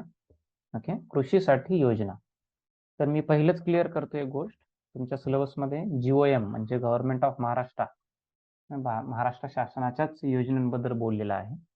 त्यामुळे आपला जो फोकस असेल तो महाराष्ट्र शासनाच्याच योजना असतील. ह्या अगोदर तुम्ही मॅक्रो इकॉनॉमिक्स, समग्र लक्ष अर्थशास्त्र आणि अगोदरचे जे टॉपिक काढून बघितले कृषी विषयाचे, जे आपण कव्हर केले, त्यामध्ये तुम्हाला भरपूर गोष्टी आपण जे केंद्र सरकारच्या योजना आहेत त्या कव्हर केलेल्या आहेत. तुम्ही जुने व्हिडिओज काढून बघा.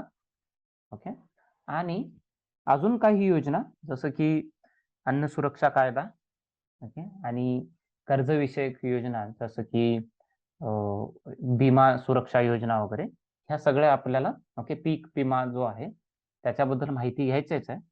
जे शेवटचं लेक्चर असेल आपलं ओके त्यामध्ये. ओके, त्यानंतर मग ते प्रश्न उत्तर त्यानंतरच्या लेक्चर नंतर. ओके, तर ह्या टॉपिक अंडर स्पेसिफिकली आपण कृषी क्षेत्रासाठी ज्या योजना आहेत जे महाराष्ट्र सरकार राबवते तेच घेणार आहोत आपण. ओके, तर पहिली कृषी योजना बघूत आपण. ओके, पहिली योजना आहे मुख्यमंत्री सौर कृषी पंप योजना. सौर म्हणजे सोलार. ओके, सूर्यावरती जे असते त्याला सौर म्हणतात. कृषी पंप म्हणजे शेतामध्ये जो पंप वापरला जातो पाणी उपसा करण्यासाठी वगैरे त्याचा. राज्य शासनाने 18-19 मध्ये ही योजना सुरू केली होती. बघा, सुरुवात कधी झाली? 18-19. कृषी पंपांना दिवसा वीज पुरवठा व्हावा म्हणून. ओके, काय? कृषी पंपांना दिवसा वीज पुरवठा व्हावा म्हणून ही योजना सुरू करण्यात आली. दुसरा उद्देश या योजनेचा प्रदूषण कमी करण्यासाठी. दुसरा उद्देश काय होता? प्रदूषण कमी करण्यासाठी डिझेल पंपांना पर्याय उपलब्ध व्हावा म्हणून देखील. तुम्हाला माहिती आहे डिझेल पंपांमुळे भरपूर प्रदूषण होते, त्याला पर्याय उपलब्ध व्हावा म्हणून देखील ही योजना सुरू करण्यात आली होती. खुल्या प्रवर्गातील म्हणजे ओपन कॅटेगरी ओके शेतकऱ्यांना सौर कृषी पंपाच्या किमतीच्या 10% रक्कम भरावी लागते. ओके, आणि अनुसूचित जाती जमातीच्या लोकांना शेतकऱ्यांना 5% रक्कम सहभाग म्हणून भरावी लागते. ओके, जर ओपन कॅटेगरी असेल तर 10% आणि शेड्यूल्ड कास्ट शेड्यूल्ड ट्राईब असेल तर 5% रक्कम भरून ओके सौर कृषी पंप ओके एक सहभाग रक्कम ओके, आणि उरलेली जी असते ते काय असते? उरलेली रक्कम जी असते ती सरकार अनुदान म्हणून देते. ओके, तर ओपन कॅटेगरीसाठी ही 10% रक्कम आणि SC ST साठी ओके 5% रक्कम ही सहभाग म्हणून भरावी लागते. योजनेची अंमलबजावणी झाल्यापासून माहे 10 फेब्रुवारी 2022 अखेर एकूण 99,588 सौर कृषी पंप कार्यान्वित केले गेलेले आहेत. जवळजवळ 1 लाखाच्या जवळ कृषी पंप काय झालेत? ऍक्टिव्हेट ओके ऑपरेशनल, इंग्रजीमध्ये त्याला ऑपरेशनल म्हणतात. ओके, म्हणजे ते सुरू आहेत, कार्यान्वित झालेले आहेत. ओके, ही आहे मुख्यमंत्री सौर कृषी पंप योजना. ओके, दुसऱ्या योजनेचं नाव मित्रांनो पुण्यश्लोक अहिल्याबाई होळकर अहिल्यादेवी होळकर रोपवाटिका योजना. ओके, तर या योजनेमध्ये नेमकं काय बघा, रसायन विरहित म्हणजे केमिकल लेस, केमिकल नसलं पाहिजे, रसायन नसलं पाहिजे, व निर्यातीस योग्य भाजीपाला म्हणजे भाजीपाला कसा एक तर रसायन विरहित पाहिजे, त्यावरती आधुनिक रसायन जे असतात आर्टिफिशियल जे केमिकल असतात त्याची फवारणी नसायला पाहिजे, आणि निर्यातीस योग्य भाजीपाला ह्याचं उत्पादन घेण्यासाठी प्रोत्साहित करण्याच्या उद्देशाने ओके रसायन विरहित निर्यातीस योग्य भाजीपाल्याचं उत्पादन घेण्याचं प्रोत्साहन करण्याच्या उद्देशाने 2020-21 ओके 2020-21 पासून 2 वर्षांकरिता म्हणजे जवळजवळ 23 ला ही योजना बंद होईल. ही योजना राबवण्यात येत आहे. डिसेंबर 2021 अखेर एकूण 267 लाभार्थी या योजनेत समाविष्ट करण्यात आले असून 4.71 कोटी रुपयांचा खर्च झालेला आहे. ओके मित्रांनो, बघा डिसेंबर 2020-21च्या अखेरीस एकूण 267 लाभार्थ्यांनी या योजनेचा उपयोग करून घेतला आहे आणि जवळजवळ किती 4.71 कोटी रुपयाचा खर्च या योजनेवरती त्या डिसेंबर 2021च्या अखेर करण्यात आलेला आहे. ओके, तर लक्षात घ्या सुरुवात 2020-21 पासून झाली. 2 वर्षाकरिता या योजनेचा सुरुवात राबवण्यात येणार आहे. रसायन विरहित आणि निर्यातीस योग्य भाजीपाला उत्पादन घेण्यासाठी प्रोत्साहन देणे हे सगळ्यात मोठं या योजनेचं उद्दिष्ट आहे. ओके, तिसरी योजना महात्मा गांधी राष्ट्रीय ग्रामीण रोजगार योजनेअंतर्गत, वाक्य पूर्ण वाचलं नाही, जाणून बुजून लक्षात घ्या. महात्मा गांधी राष्ट्रीय ग्रामीण योजनेअंतर्गत. आता तुम्ही म्हणाल एवढं वाचून तुम्ही अर्धवट करून म्हणाल सर ही तर केंद्र सरकारची योजना आहे, केंद्र पुरस्कृत योजना, आपण याच्याबद्दल डिटेलमध्ये माहिती बघितली होती. ओके, तर मित्रांनो पुढं काय लिहिले बघा, पुढं लिहिले तर मनरेगा अंतर्गत नोंदणी नसलेल्या शेतकऱ्यांसाठी, ओके, महाराष्ट्र गांधी राष्ट्रीय ग्रामीण रोजगार योजनेअंतर्गत ज्यांची नोंदणी नाही अशा शेतकऱ्यांसाठी 100% अनुदान असलेली भाऊसाहेब फुंडकर फळबाग लागवड योजना 2018-19 पासून लागू करण्यात आलेली आहे. ओके, तर काय मित्रांनो, भाऊसाहेब फुंडकर ही योजना कशासाठी आहे? फळबाग लागवडीसाठी आहे, हॉर्टिकल्चर, इंग्रजीमध्ये त्याला हॉर्टिकल्चर म्हणतो. ओके, आणि कोण यात लाभार्थी होऊ शकतो? लाभार्थी तो शेतकरी होऊ शकतो ज्याची नोंदणी, ओके, ज्या शेतकऱ्याची नोंदणी महात्मा गांधी राष्ट्रीय ग्रामीण योजनेअंतर्गत, रोजगार योजनेअंतर्गत नाही. ओके, ही खूप महत्वाची गोष्ट आहे.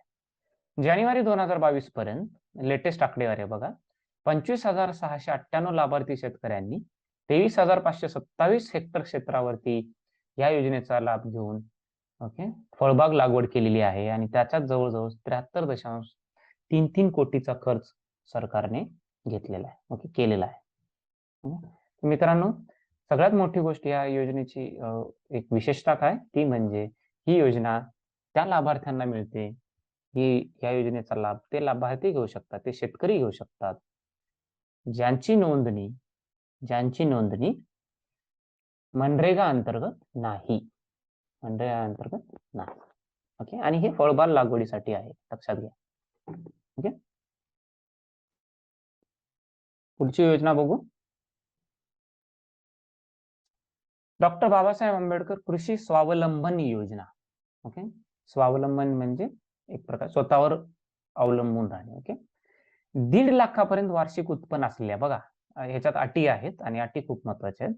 ओके, आणि अशीच योजना जवळजवळ सेम क्रायटेरिया निकष असलेली योजना आहे ती अनुसूचित जमातींसाठी आहे. ओके, त्या पुढच्या स्लाइड मध्ये बघणार आहे. हे अनुसूचित जाती आणि नवबौद्धांसाठी ही योजना 1.5 लाखापर्यंत वार्षिक उत्पन्न असलेल्या, ओके, वार्षिक उत्पन्न किती? 1.5 लाखापर्यंत 0.20 म्हणजे 0.2 ते 6 हेक्टर. ओके, 0.2 ते एकूण 6. Okay, 0.2 hectare to 6 hectare, 6 hectares. Okay, हे 6 हेक्टर म्हणजे एकदम अल्पभूधारकापासून ते 6 हेक्टर पर्यंत ज्यांच्याकडे शेती आहे. ओके, वैयक्तिक क्षेत्र, लँड होल्डिंग ज्याला म्हणलं आपण, याला इंग्रजीमध्ये आहे ना वैयक्तिक क्षेत्राला लँड होल्डिंग. आपली पहिली स्लाइड त्याच्याबद्दलच होती. ओके, लँड होल्डिंग ज्यांच्याकडे आहे.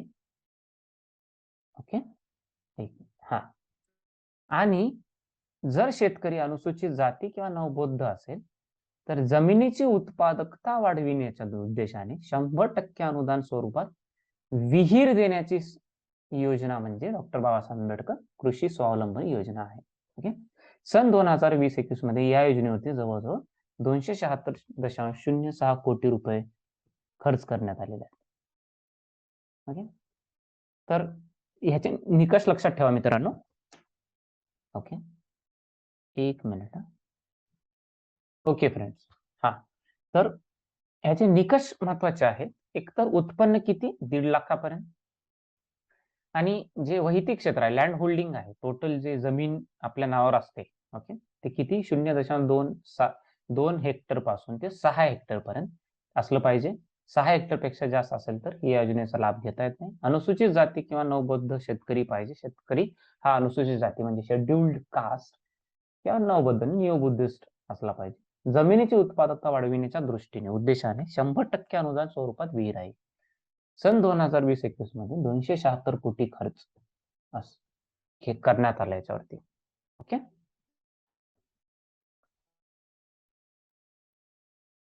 आता अशीच योजना अनुसूचित जमातीच्या शेतकऱ्यांसाठी आहे. त्या योजनेचं नाव आहे बिरसा मुंडा कृषी क्रांती योजना. ओके, वरती स्वावलंबन शब्द होता, इथं कृषी क्रांती शब्द आहे. ओके, तर असं कम्पेरेटिव्ह एक तुलनात्मक अभ्यास केला तर लवकर लक्षात येईल. 1.5 लाखापर्यंत वार्षिक उत्पन्न तेच निकष आहे 0.26 ते 6.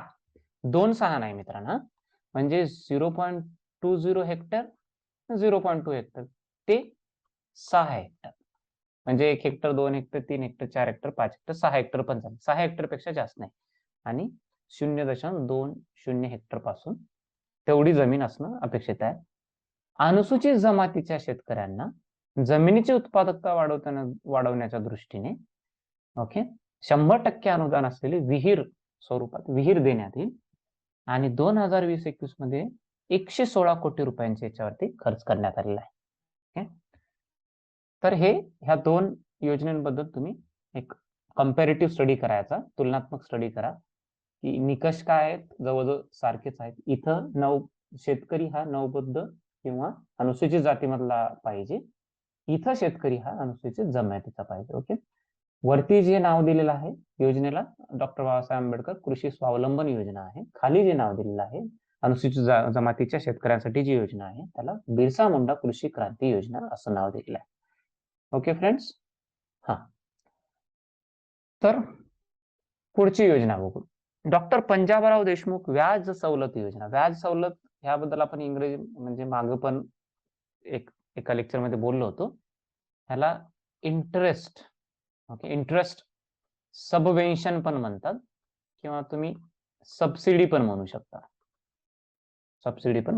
ओके, अल्प मुदतीच्या पीक कर्जाची नियमित कर्जफेड केल्यास अल्प मुदतीच्या ओके शॉर्ट टर्म लोन पाहिजे, पीक कर्जाची क्रॉप लोन पाहिजे, नियमित कर्जफेड केल्यास त्याचा व्याज वगैरे नियमित जर भरल्यास व्याज अनुदान 3% देण्यात येईल. व्याज अनुदान 3% म्हणजे तुम्हाला आठवत असेल मित्रांनो, हे केंद्र सरकारची पण योजना अशी होती, त्यामध्ये आपण डिस्कशन केलं होतं. ओके, जर समजा एक उदाहरण, काल्पनिक उदाहरण 7% जर व्याज असेल आणि तुम्ही जर पीक कर्ज क्रॉप लोन घेतला असेल आणि ते पण अल्प मुदतीचं असेल तर तुम्हाला 3%चं काय अनुदान मिळेल आणि त्या पीक कर्जाची नियमित कर्जफेड करत असेल तर 3%चं अनुदान मिळेल. म्हणजे तुम्हाला इफेक्टिव्हली प्रभावीपणे किती टक्के व्याज भरावं लागेल? 4% व्याज भरावं लागेल. 4% त्याचं व्याज असेल. तर ह्या योजनेचं नाव आहे डॉक्टर पंजाबराव देशमुख व्याज सवलत योजना. ओके, 2020-21 मध्ये 1.29 लाख म्हणजे 1,29,000 लाभार्थी होते. 16.05 कोटी रक्कम याच्यात वितरित करण्यात आली. या योजनेअंतर्गत 16 कोटीची रक्कम जवळजवळ वितरित करण्यात आली. ओके, पुढच्या योजनेचं नाव आहे मुख्यमंत्री पशु आरोग्य योजना. मुख्यमंत्री पशु आरोग्य योजना. ओके, प्रतिबंधात्मक लसीकरण, कृत्रिम रेतन. रेतन म्हणजे काय? Breeding. Okay, cross breeding, artificial breeding, artificial insemination ज्याला म्हणतो. ब्रीडिंग पेक्षा तुम्हाला आपण एक इंग्रजी शब्द बघितला होता, इन्सेमिनेशन. ओके, म्हणजे काय? एक चांगल्या वाणाच्या प्राण्यांमधून चांगल्या वाण असलेला एखादा प्राणी असेल, पशु असेल जो की आपल्याला कृषीमध्ये वगैरे त्याचा उपयोग होत असेल, त्याचे जे गुणसूत्र वगैरे घेऊन ओके त्याचे एक आर्टिफिशियल इन्सेमिनेशन म्हणजे कृत्रिमरित्या ते दुसऱ्या प्राण्यांमध्ये टाकले जातात, जेणेकरून त्याचं जे वाण आहे ते राहिलं पाहिजे आणि त्याची वाढ झाली पाहिजे. ओके, त्याची लोकसंख्या वाढली पाहिजे त्या वाहनाची, त्याला आर्टिफिशियल इन्सेमिनेशन म्हणतात. ओके, ह्याचे तुम्हाला इंटरनेटवरती चांगली माहिती मिळेल. ओके, आर्टिफिशियल इन्सेमिनेशन ओके प्रतिबंधात्मक लसीकरण या सेवा तसेच पशूंचा आहार, आरोग्याबाबत मार्गदर्शन आणि विविध योजनांची माहिती फिरत्या दवाखान्यात देण्यात येते. या योजनेला मुख्यमंत्री पशु आरोग्य योजना म्हणले जाते. ओके, या योजनेअंतर्गत हे होते फिरता दवाखाना. यासाठी एकूण 73 फिरते दवाखाने, बघा मित्रांनो, एकूण 73 फिरते दवाखाने कार्यरत आहेत. ओके, एकूण 73 फिरते दवाखाने कार्यरत आहेत असून या सेवेसाठी कॉल सेंटर स्थापित केले गेलेले आहे. ओके, मे 2021 ते डिसेंबर 2021 या कालावधीत जवळजवळ 11,400 75 शेतकऱ्यांनी ह्या सेवेचा लाभ घेतलेला आहे. मुख्यमंत्री पशु आरोग्य योजना कशासाठी आहे मित्रांनो, याचे उद्देश लक्षात घ्या. प्रतिबंधात्मक लसीकरण, कशाचं? पशूंचं. कृत्रिम रेतर म्हणजे आर्टिफिशियल इन्सेमिनेशन, या सेवा, तसेच पशूंचा आहार, आरोग्याबाबत मार्गदर्शन, विविध योजनांची माहिती फिरत्या दवाखान्यात देण्यात येते. फिरत्या दवाखान्यात देण्यात येते. आणि असे 73 फिरते दवाखाने जवळजवळ 11,475 शेतकऱ्यांना या सेवेचा लाभ झालेला आहे आणि 73 फिरते दवाखाने कार्यरत आहेत. ओके, तर ही माहिती मे 2021 ते डिसेंबर 2021 या कालावधीसाठी आहे. ओके, नेक्स्ट पुढची योजना आहे राजे यशवंतराव होळकर महामेश योजना. ओके, मेष हा शब्द तुम्ही ऐकला असेल. मेष म्हणजे तुम्ही राशी वगैरे जर विश्वास असेल तुमचा, ओके, माझा पर्सनली विश्वास नाही त्याच्यावर काही, तर राशी असतात 12 राशी, त्याच्यापैकी एक राशी म्हणजे मेष आहे. ओके, तर तिथं तुम्हाला कळेल मेंढीसारखं असं त्याचे जे शिंग असतात असे. ओके, महामेष म्हणजे मेंढी पालनासाठी ही योजना आहे. ओके, मेंढी पालनासाठी ही योजना आहे. तर कोणासाठी आहे बघा मित्रांनो, भटक्या जमातीतील प्रवर्गातील लाभधारकांना. ओके, म्हणजे NTC जे आहे, ओके, नोमॅडिक ट्राईब, भटके जमातीतील प्रवर्गातील, okay, nomadic tribe C, okay, प्रवर्गातील लाभधारकांना, बेनिफिशरीजला मेंढी पालनासाठी प्रोत्साहन देण्यासाठी ही योजना अंमलात आणली. ओके, 75% अनुदान राज्य सरकार देते. म्हणजे मेंढी पालनासाठी जो काही खर्च त्याला 75% अनुदान कोण देते मित्रांनो? राज्य सरकार देते. सन 2019 ते सन 2021-22 या कालावधीत, म्हणजे 19-20, 20-21, 21-22 म्हणजे 3 वर्षाचा कालावधीचा ही आकडेवारी आहे. जवळजवळ एकूण 1153 मेंढी गटांचे वाटप लाभार्थ्यांना करण्यात आलेलं आहे आणि 123 लाभार्थ्यांना मेंढी पालनासाठी पायाभूत सुविधा पुरवण्यात आल्या आहेत. ओके, तर राजे यशवंतराव होळकर महामेश योजना ही मेंढी पालन प्रोत्साहनासाठी आहे. ही गोष्ट मला लक्षात ठेवणं गरजेचं आहे. आणि अनुदान किती मिळते राज्य सरकारकडनं? जवळजवळ 75% अनुदान ह्या योजनेअंतर्गत मिळते. ओके, शेती बाबतीत शेवटची योजना बघू मित्रांनो आपण. अवैध वृक्षतोड, अतिक्रमण इत्यादींपासून जंगलांचे संरक्षण करण्यासाठी. अवैध वृक्षतोड म्हणजे इलिगल जे डिफॉरेस्टेशन असते, ओके, फेलिंग ऑफ ट्रीज असते. अतिक्रमण, एन्क्रोचमेंट, ओके, अतिक्रमण जे इत्यादींपासून जंगलांचे संरक्षण करण्यासाठी, तसेच जंगल व वन्यजीवांच्या महत्वाबद्दल जागरूकता निर्माण करण्यासाठी. ओके, चुकून इथं स्पेस झालेला आहे. संत तुकाराम महाराज वनग्राम योजना, ओके, संत तुकाराम महाराज वनग्राम योजना सुरू करण्यात आली आहे. ओके, या योजनेअंतर्गत 15,500 गावांमध्ये 12,081 संयुक्त वन व्यवस्थापन समित्या, ओके, संयुक्त वन व्यवस्थापन म्हणजे community forest management, okay, forest management, okay, समित्या म्हणजे कमिटीज, ओके, कम्युनिटी वन म्हणजे सगळं आपले समाजातली सगळी लोक एकत्र येऊन, संयुक्त म्हणजे सगळे लोक इंटिग्रेटेड.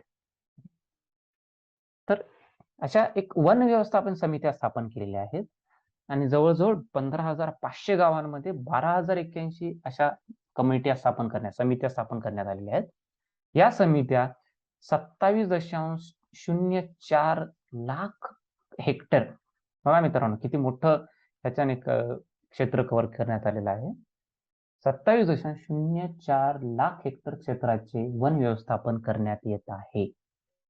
ओके, आणि या योजनेचं नाव आहे संत तुकाराम महाराज वनग्राम योजना. ओके मित्रांनो, तर ह्या काही योजना कृषी क्षेत्रात राबवल्या जात आहेत गव्हर्नमेंट ऑफ महाराष्ट्र शासनातर्फे. ओके, याबद्दल आपण माहिती घेतली. आता पुढचा टॉपिक बघूया आपण, उद्योग क्षेत्र. ओके, उद्योग क्षेत्राबद्दल आपण माहिती घेऊया. ओके, तर पुढचा टॉपिक आहे मित्रांनो उद्योग क्षेत्राबद्दल. उद्योग क्षेत्र, महाराष्ट्राच्या उद्योग क्षेत्राबद्दल आपल्याला थोडीशी माहिती घ्यायची. ओके, तर एकूण उत्पन्नाच्या, जे आपण उत्पन्न बघितले 100 जर रुपये उत्पन्न असेल तर त्याच्यापैकी जवळजवळ 26.8% हे उत्पन्न कुठून येते? तर उद्योगातून येते. कुठून येते? उद्योगातून येते. तर खूप मोठा भाग हा उद्योगातून येतो. पण तुमच्या माहितीसाठी सांगतो, सगळ्यात जास्त हिस्सा एकूण उत्पन्नाचा सगळ्यात जास्त हिस्सा जो आहे तो सेवा क्षेत्राचा आहे. लक्षात घ्या, सेवा आणि पायाभूत क्षेत्रातून जो पैसा मिळतो, ओके, जो उत्पन्न मिळते ते सगळ्यात जास्त आहे महाराष्ट्राचं. ओके, तर एकूण उत्पन्नाच्या 26.8% हिस्सा उद्योगाचा आहे. तर एवढा चांगला हिस्सा असण्याचं कारण काय, तर महाराष्ट्राने खूप अगोदर, म्हणजे जवळजवळ इतर राज्यांच्या अगोदर महाराष्ट्राने औद्योगिकरण सुरू केलं होतं. त्याची सुरुवात झाली होती 1962 ला महाराष्ट्र औद्योगिक विकास महामंडळाची स्थापनेपासून. ओके, तर 1962 ला महाराष्ट्र औद्योगिक विकास महामंडळाची स्थापना करण्यात आली. ओके, आणि त्याचा कायदा 1962 चा कायदा बनवण्यात आला. दिनांक 31 डिसेंबर 2021 पर्यंत महाराष्ट्र औद्योगिक मंडळाने, बघा, MIDC, तुम्हाला हा शब्द चांगला माहित असेल, MIDC ने 289 औद्योगिक मंडळ निर्माण केली आहेत. त्यापैकी 253 मोठी, 25 लहान आणि 11 ग्रोथ सेंटर्स आहेत.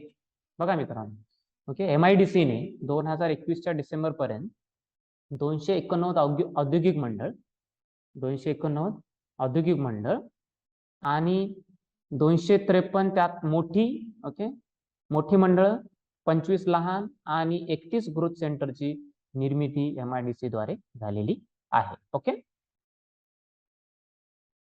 तर आता MIDC चा थोडा डेटा बघूया. ओके, ह्याच्यात डेटा विभाग द्वारे दिलेला आहे. ओके, तर कोकण, नाशिक, पुणे, औरंगाबाद, अमरावती, नागपूर असं ते विभाग दिलेले आहेत. पण आपण शेवटचा आकडा बघूया. एकूण, ओके, जर युनिट्स बघितले, घटकचा अर्थ काय होतो, युनिट म्हणजे एका फॅक्टरीला आपण एक युनिट म्हणू शकतो, एका प्लांटला आपण युनिट म्हणू शकतो. ओके मित्रांनो, महाराष्ट्र औद्योगिक विकास महामंडळ क्षेत्रातील औद्योगिक घटक म्हणजे टोटल जे मॅन्युफॅक्चरिंग युनिट्स आहेत ते किती आहेत बघा, 52,623 युनिट. म्हणजे समजा इथे एखादं छोटस काहीतरी उत्पादन निर्मितीचा कारखाना आहे, ओके, काहीतरी वस्तू निर्मितीचा कारखाना आहे, त्याला आपण एक युनिट म्हणणार, एक घटक म्हणणार. तर असे महाराष्ट्रात एकूण, बघा मित्रांनो, 2021 एकदम लेटेस्ट डेटा आहे, 31 डिसेंबर 2021 च्या शेवटी 52,623 असे युनिट्स म्हणजे घटक होते. त्यामध्ये एकूण गुंतवणूक 3,19,197 कोटी रुपयांची होती आणि त्यामध्ये एकूण रोजगारांची संख्या 16,29 लाख म्हणजे 16,29,000 लोकांना त्यामध्ये जॉब होता. ओके, 31 डिसेंबर 2021 रोजी. ओके, आणि जर विकसित भूखंड बघितला आपण, त्याची संख्या 98,498 एवढी होती. म्हणजे एक खूप मोठं कंट्रीब्युशन आहे ना उद्योग क्षेत्राचा आहे, औद्योगिक क्षेत्राचा आहे. 52,623 फक्त युनिट्स आहेत, कल्पना करा. आणि 16 लाख लोकांना काय मिळतो याच्यातून, जॉब मिळतो. हा प्रत्यक्ष रोजगाराची आकडेवारी आहे. अप्रत्यक्ष रोजगार त्याच्यावरती अजून कितीतरी त्याच्यावरती निर्भर असतील. ओके, तर हे MIDC बद्दल आहे. तर लक्षात ठेवा, MIDCची जी स्थापना आहे, महाराष्ट्र औद्योगिक विकास मंडळाची स्थापना 1962 मध्ये त्या कायद्यानुसार झाली. ओके, आणि त्यामध्ये मोठी, लहान आणि ग्रोथ सेंटर्स पण आहेत. 2019 ला महाराष्ट्र सरकारने औद्योगिक धोरण तयार केलं. 2019 ला महाराष्ट्र सरकारने औद्योगिक धोरण तयार केलं. राज्य जागतिक, ओके, गुंतवणूक, उत्पादन आणि तंत्रज्ञान हब होण्याच्या दृष्टीने आपला जे महाराष्ट्र राज्य आहे, ओके, जागतिक गुंतवणूक म्हणजे इन्व्हेस्टमेंट, उत्पादन म्हणजे प्रोडक्शन आणि तंत्रज्ञान म्हणजे टेक्नॉलॉजी, त्याचं हब म्हणजे कसं, तिथं सगळ्या गोष्टी झाल्या पाहिजेत असं केंद्र. तर महाराष्ट्र राज्य जागतिक गुंतवणूक जगामध्ये जगाचं, ओके, जगाचं काय झालं पाहिजे, गुंतवणूक, उत्पादन आणि तंत्रज्ञान हब झालं पाहिजे. ह्या दृष्टीने दिनांक 1 एप्रिल 2019 पासून महाराष्ट्र सरकारने औद्योगिक धोरण 2019 राबवले. व्यवसायाकरिता पोषक वातावरण निर्माण करून औद्योगिक गुंतवणूक आकर्षित करण्यात राज्याचे आघाडी स्थानाबाधित राहणे हे त्याचं उद्दिष्ट आहे. प्रामुख्याने सूक्ष्म, लघु आणि मध्यम उपक्रमांना ह्यात प्रोत्साहन दिलं जाते आणि रोजगार निर्मितीची उच्च पातळी कायम ठेवण्याचा प्रयत्न केला जातो. ओके, सर्वसमावेशक, प्रादेशिक दृष्ट्या संतुलित व पर्यावरण दृष्ट्या शाश्वत वाढीस प्रोत्साहन देणे. म्हणजे जे विकास होणार आहे तो प्रादेशिक दृष्ट्या कसा पाहिजे, संतुलित पाहिजे. म्हणजे असं नाही की फक्त पश्चिम महाराष्ट्राचा विकास होणार आणि मराठवाडा मागे राहणार किंवा विदर्भ मागे राहणार. दुर्दैवानं ती सध्याची परिस्थिती आहे. पण औद्योगिक धोरणामध्ये एक थोडासा आशावाद असा आहे की जो विकास होईल तो संतुलित होईल, संतुलन असेल विकासामध्ये. आणि पर्यावरण दृष्ट्या कसं असेल, शाश्वत असेल, म्हणजे पर्यावरणाला हानी होणार नाही, थोडीशी होईल पण ते पुढच्या पिढीला देखील त्याचा त्रास होणार नाही, असे ते शाश्वत विकासाचा प्रयत्न असेल. ओके. आता ह्या धोरणामध्ये काय काय प्राधान्य क्षेत्र आहेत? इलेक्ट्रिक वाहने, एकात्मिक डेटा सेंटर पार्क, वस्त्रोद्योग, यंत्रसामग्री, कृषी व अन्न प्रक्रिया उद्योग, माहिती तंत्रज्ञान आणि माहिती तंत्रज्ञान आधारित सेवा म्हणजे आयटी आणि IT enabled service. Okay. Electronic प्रणाली संरचना आणि कंडक्टर फॅब्रिकेशन ह्या क्षेत्रांना ह्यामध्ये प्राधान्य दिलं जाईल. कशामध्ये मित्रांनो? औद्योगिक धोरण 2019, औद्योगिक धोरण 2019 आणि त्याची स्थापना, त्याची सुरुवात कधी झाली? 1 एप्रिल 2019 पासून ते लागू करण्यात आलेलं आहे. ओके. तर बघा काय काय आहे उद्योग क्षेत्रात. पहिलं आपण MIDC बद्दल बघितलं, त्यानंतर औद्योगिक धोरणाबद्दल बघितलं. आता आपण मॅग्नेटिक महाराष्ट्र नावाचं जे conference type, okay, magnetic Maharashtra ही योजना नाही मित्रांनो. मॅग्नेटिक महाराष्ट्र काय? एक प्रकारे कॉन्फरन्स होते, जिथं भरपूर सगळ्या देशांना आमंत्रण दिलं जाते, तुम्ही या, आमच्याकडे नियम बघा, आमच्याकडचं वातावरण बघा आणि तुम्ही आमच्याकडे गुंतवणूक करा. देशांना, कंपन्यांना आमंत्रण दिलं जाते. ओके. देशांना, कंपन्यांना काय आमंत्रण दिलं जाते.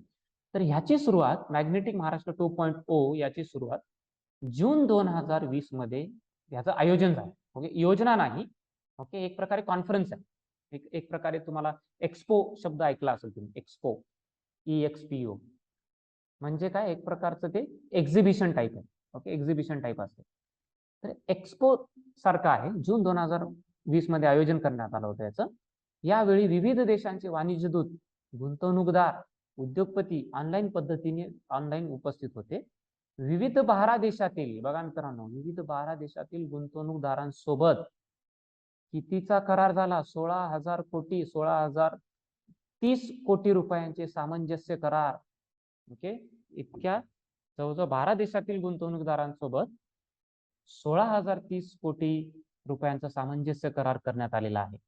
अमेरिका, चीन, दक्षिण कोरिया, सिंगापूर आदी देशांतील तसेच काही भारतीय गुंतवणूकदारांसोबत हे करार करण्यात आले आहेत. ओके. हे करार करण्यात आले आहेत. त्यानंतर दरम्यान ह्या उद्योगांसाठी राज्यात सुमारे 40,000 हेक्टर जमीन राखीव ठेवली आहे. तर हे जे सामंजस्य करार झाले मित्रांनो, ह्यात जे उद्योग असतील त्याच्यासाठी सुमारे 40,000 हेक्टर. ओके. सुभाष देसाई साहेब जे इंडस्ट्रियल मिनिस्टर होते त्यावेळेस, इंडस्ट्री मिनिस्टर होते, त्यांनी घोषणा केली की त्याच्यासाठी 40,000 हेक्टर जमीन काय करण्यात येईल? राखीव ठेवण्यात येईल. विविध परवान्याऐवजी, म्हणजे भरपूर प्रकारचे अप्रुव्हल लागतात, इकडे जा, तिकडून परमिशन घ्या, इकडे जा, तिकडून परमिशन घ्या. अशा विविध परवान्यांऐवजी आता 48 तासात महापरवाना दिला जाणार. ह्या मॅग्नेटिक महाराष्ट्र अंतर्गत 48,000 तासातच काय मिळेल? महापरवाना मिळेल. या मॅग्नेटिक महाराष्ट्राच्या आयोजनामध्ये एक सगळ्यात चांगली गोष्ट अशी झाली, ते म्हणजे 2 गोष्टी झाल्यात. एक world association of investment promotion agency आणि US इंडिया पार्टनरशिप फोरम, हे जे 2 एजन्सी आहेत यांमध्ये द्विपक्षीय करार, बायलॅटरल अग्रीमेंट झालेला आहे. ओके. उद्योगांसाठी बायलॅटरल अग्रीमेंट झाले. कोणकोणते?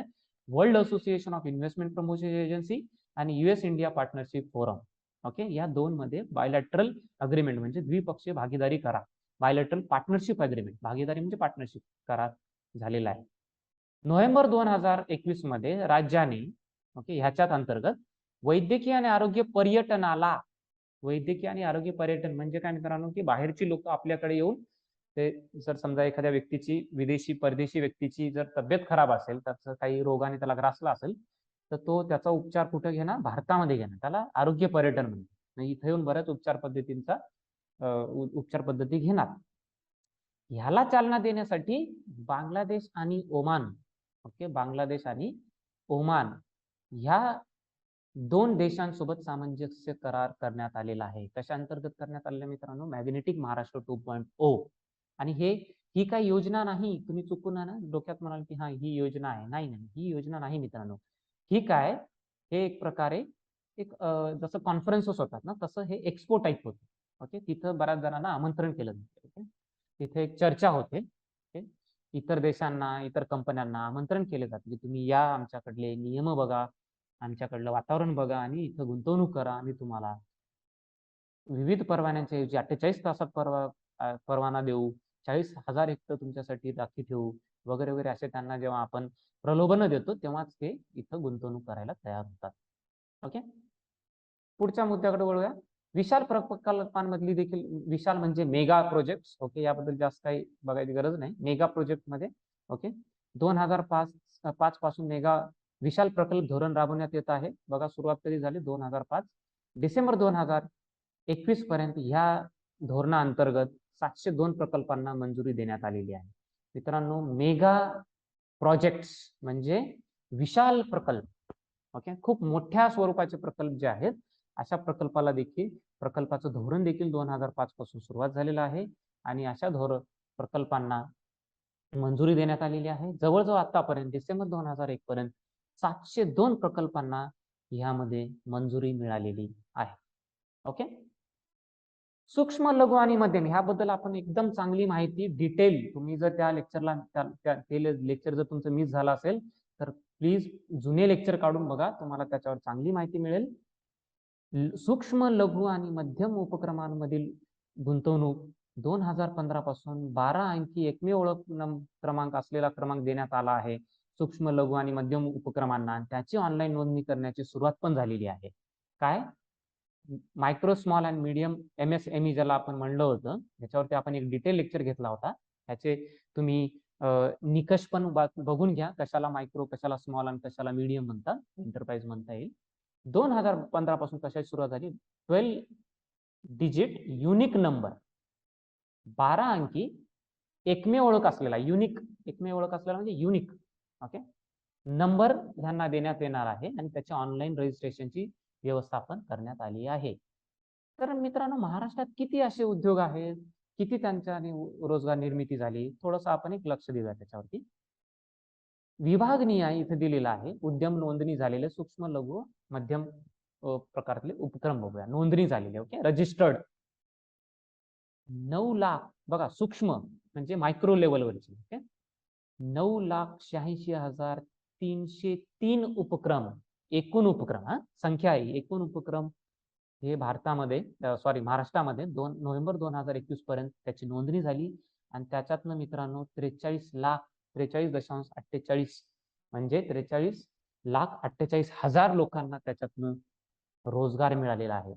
लघु स्वरूपाचे बघितलं ओके, स्मॉल स्केल जर इंडस्ट्री बघितली आपण, स्मॉल स्केल जर बिझनेस बघितले तर 38,954 एवढे युनिटची स्थापना नोंदणी झालेली आहे आणि त्यात 10,58,000 लोकांना रोजगार मिळालेला आहे.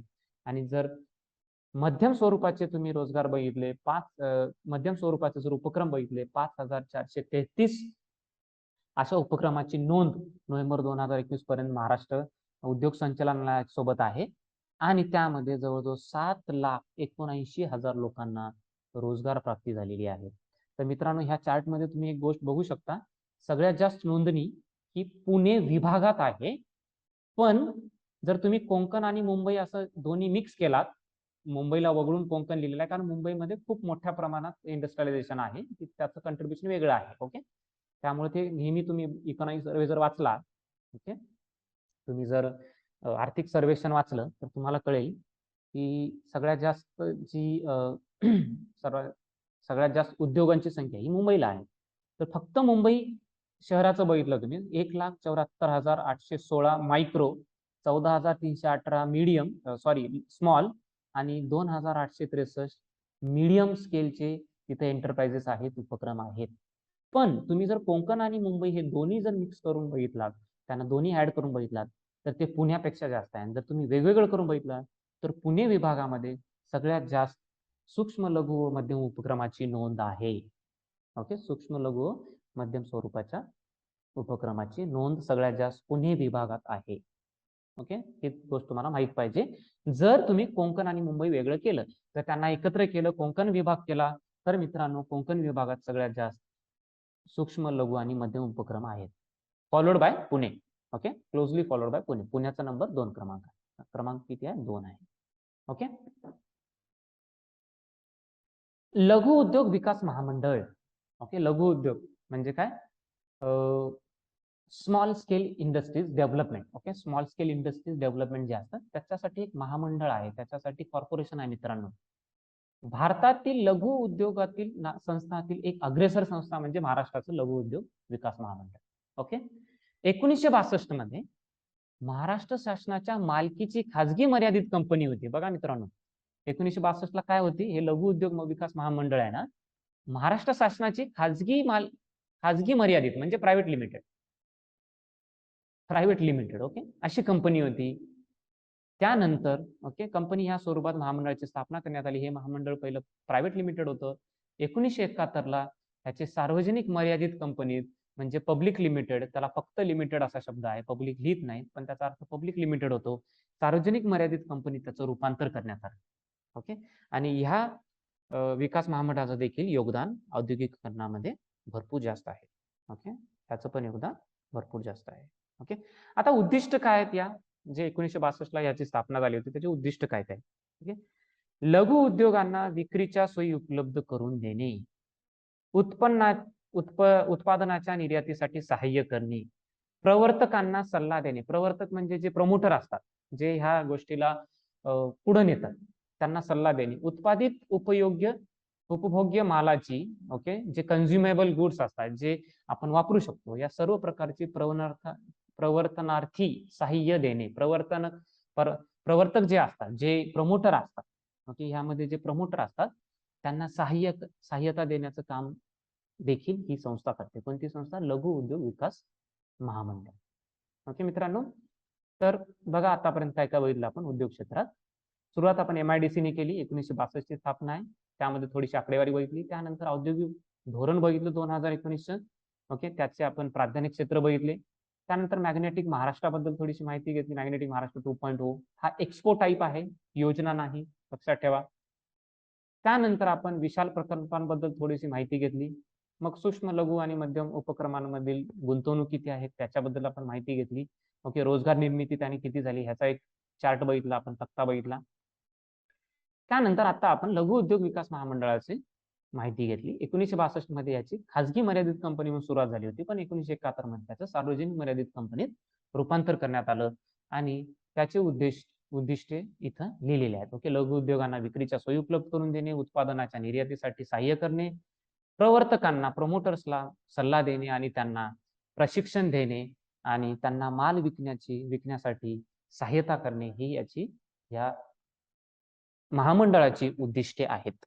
या महामंडळाची उद्दिष्टे आहेत.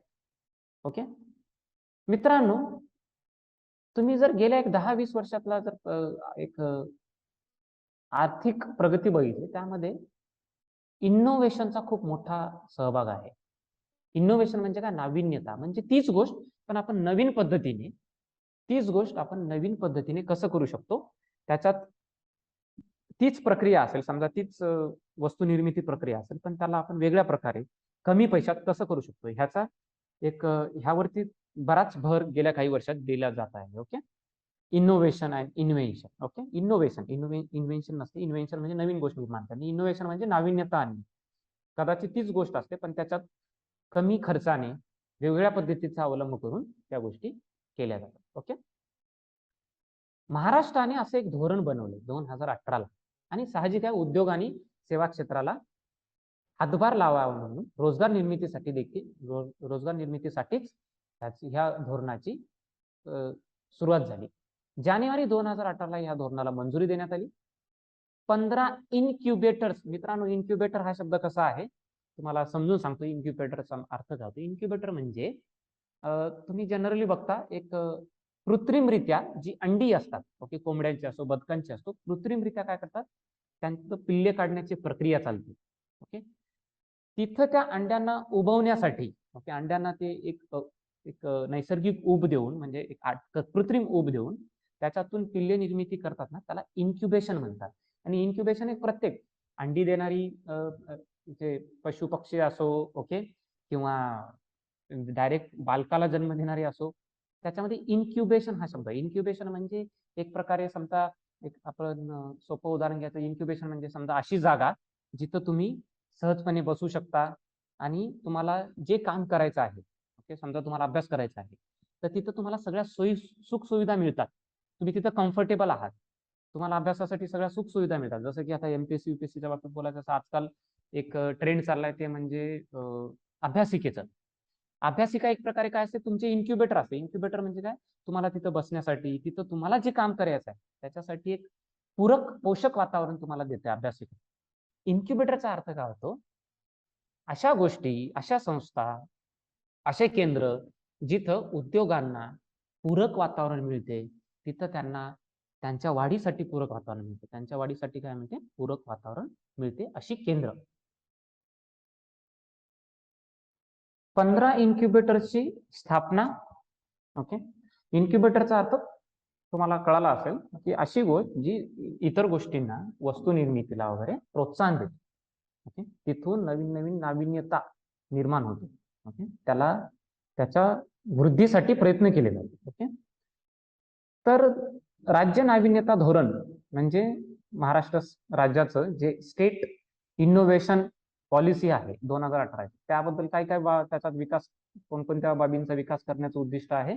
15 इन्क्युबेटर्स, 5,000 कोटीची गुंतवणूक, 10,000 स्टार्टअप आणि 5 लाख प्रत्यक्ष आणि अप्रत्यक्ष रोजगार निर्माण करण्याचं धोरण ठेवलेलं आहे. मित्रांनो, ह्यात सगळ्यात इंटरेस्टिंग गोष्ट काय आहे, ओके, ह्यात सगळ्यात इंटरेस्टिंग गोष्ट आहे ती म्हणजे ह्यात जे तत्व वापरलं जाणार आहे, प्रिन्सिपल, त्याला लीप फ्रॉग म्हणतात. आता लीप फ्रॉग या शब्दाचा अर्थ सांगतो, त्यानंतर त्याची माहिती देतो. लीप फ्रॉग म्हणजे काय मित्रांनो सांगतो तुम्हाला. एक रिअल लाईफ एक्झाम्पल देतो. एक पहिलं काल्पनिक देतो, नंतर रिअल लाईफ देतो. काल्पनिक एक्झाम्पल, समजा ह्या 3 टप्पे आहेत. पहिला टप्पा, दुसरा टप्पा, तिसरा टप्पा. तुम्ही जर पहिल्या टप्प्यावर दुसऱ्या टप्प्यावर उडी मारली, दुसऱ्या टप्प्यावर तिसऱ्या उडी मारली, तर त्याला साधी उडी म्हणतात. पण जर तुम्ही पहिल्या टप्प्यावर डायरेक्ट तिसऱ्या टप्प्यावर उडी मारली, त्याला इंग्रजीमध्ये लीप फ्रॉग म्हणतात. लीप फ्रॉग म्हणजे बेडूक, फ्रॉग म्हणजे बेडूक. ओके, लीप म्हणजे उडी घे. ओके, तर तुम्ही बेडकाची उडी बघितला, आमच्याकडे तिकडे आमच्या विभागामध्ये आहे ना, बेडकाला एक शब्द आहे, बेंडखोळ असा शब्द आहे. ओके, थोडे प्रत्येक जागी वेगवेगळे शब्द असतात. ओके, तर बेडूक जर तुम्ही बघितला, त्याची उडी बघितली ना, तो असं कंटिन्युअस उडी घेत नाही, मोठी उडी घेतो. असा मोठी उडी असते, म्हणजे डायरेक्ट 1 वरनं 3 वर जाईल बेडूक. त्याला इंग्रजीमध्ये ना लीप फ्रॉग आहे शब्द. काय, लीप फ्रॉग. आता हे काल्पनिक उदाहरण झालं. रिअल लाईफ एक्झाम्पल देऊ तुम्हाला द्यायचं म्हणलं तर, तुम्हाला आठवत असेल मित्रांनो, भारतामध्ये जे इंजिन असतात त्याचे स्पेसिफिकेशन असतात, जगात स्पेसिफिकेशन आहेत. म्हणजे कसं, BS4, BS6, म्हणजे जे गाडीमध्ये इंजिन वापरलं जाते त्याचे काही निकष आहेत. भारतामध्ये पूर्वी BS4 असायचं, भारत स्टेज 4.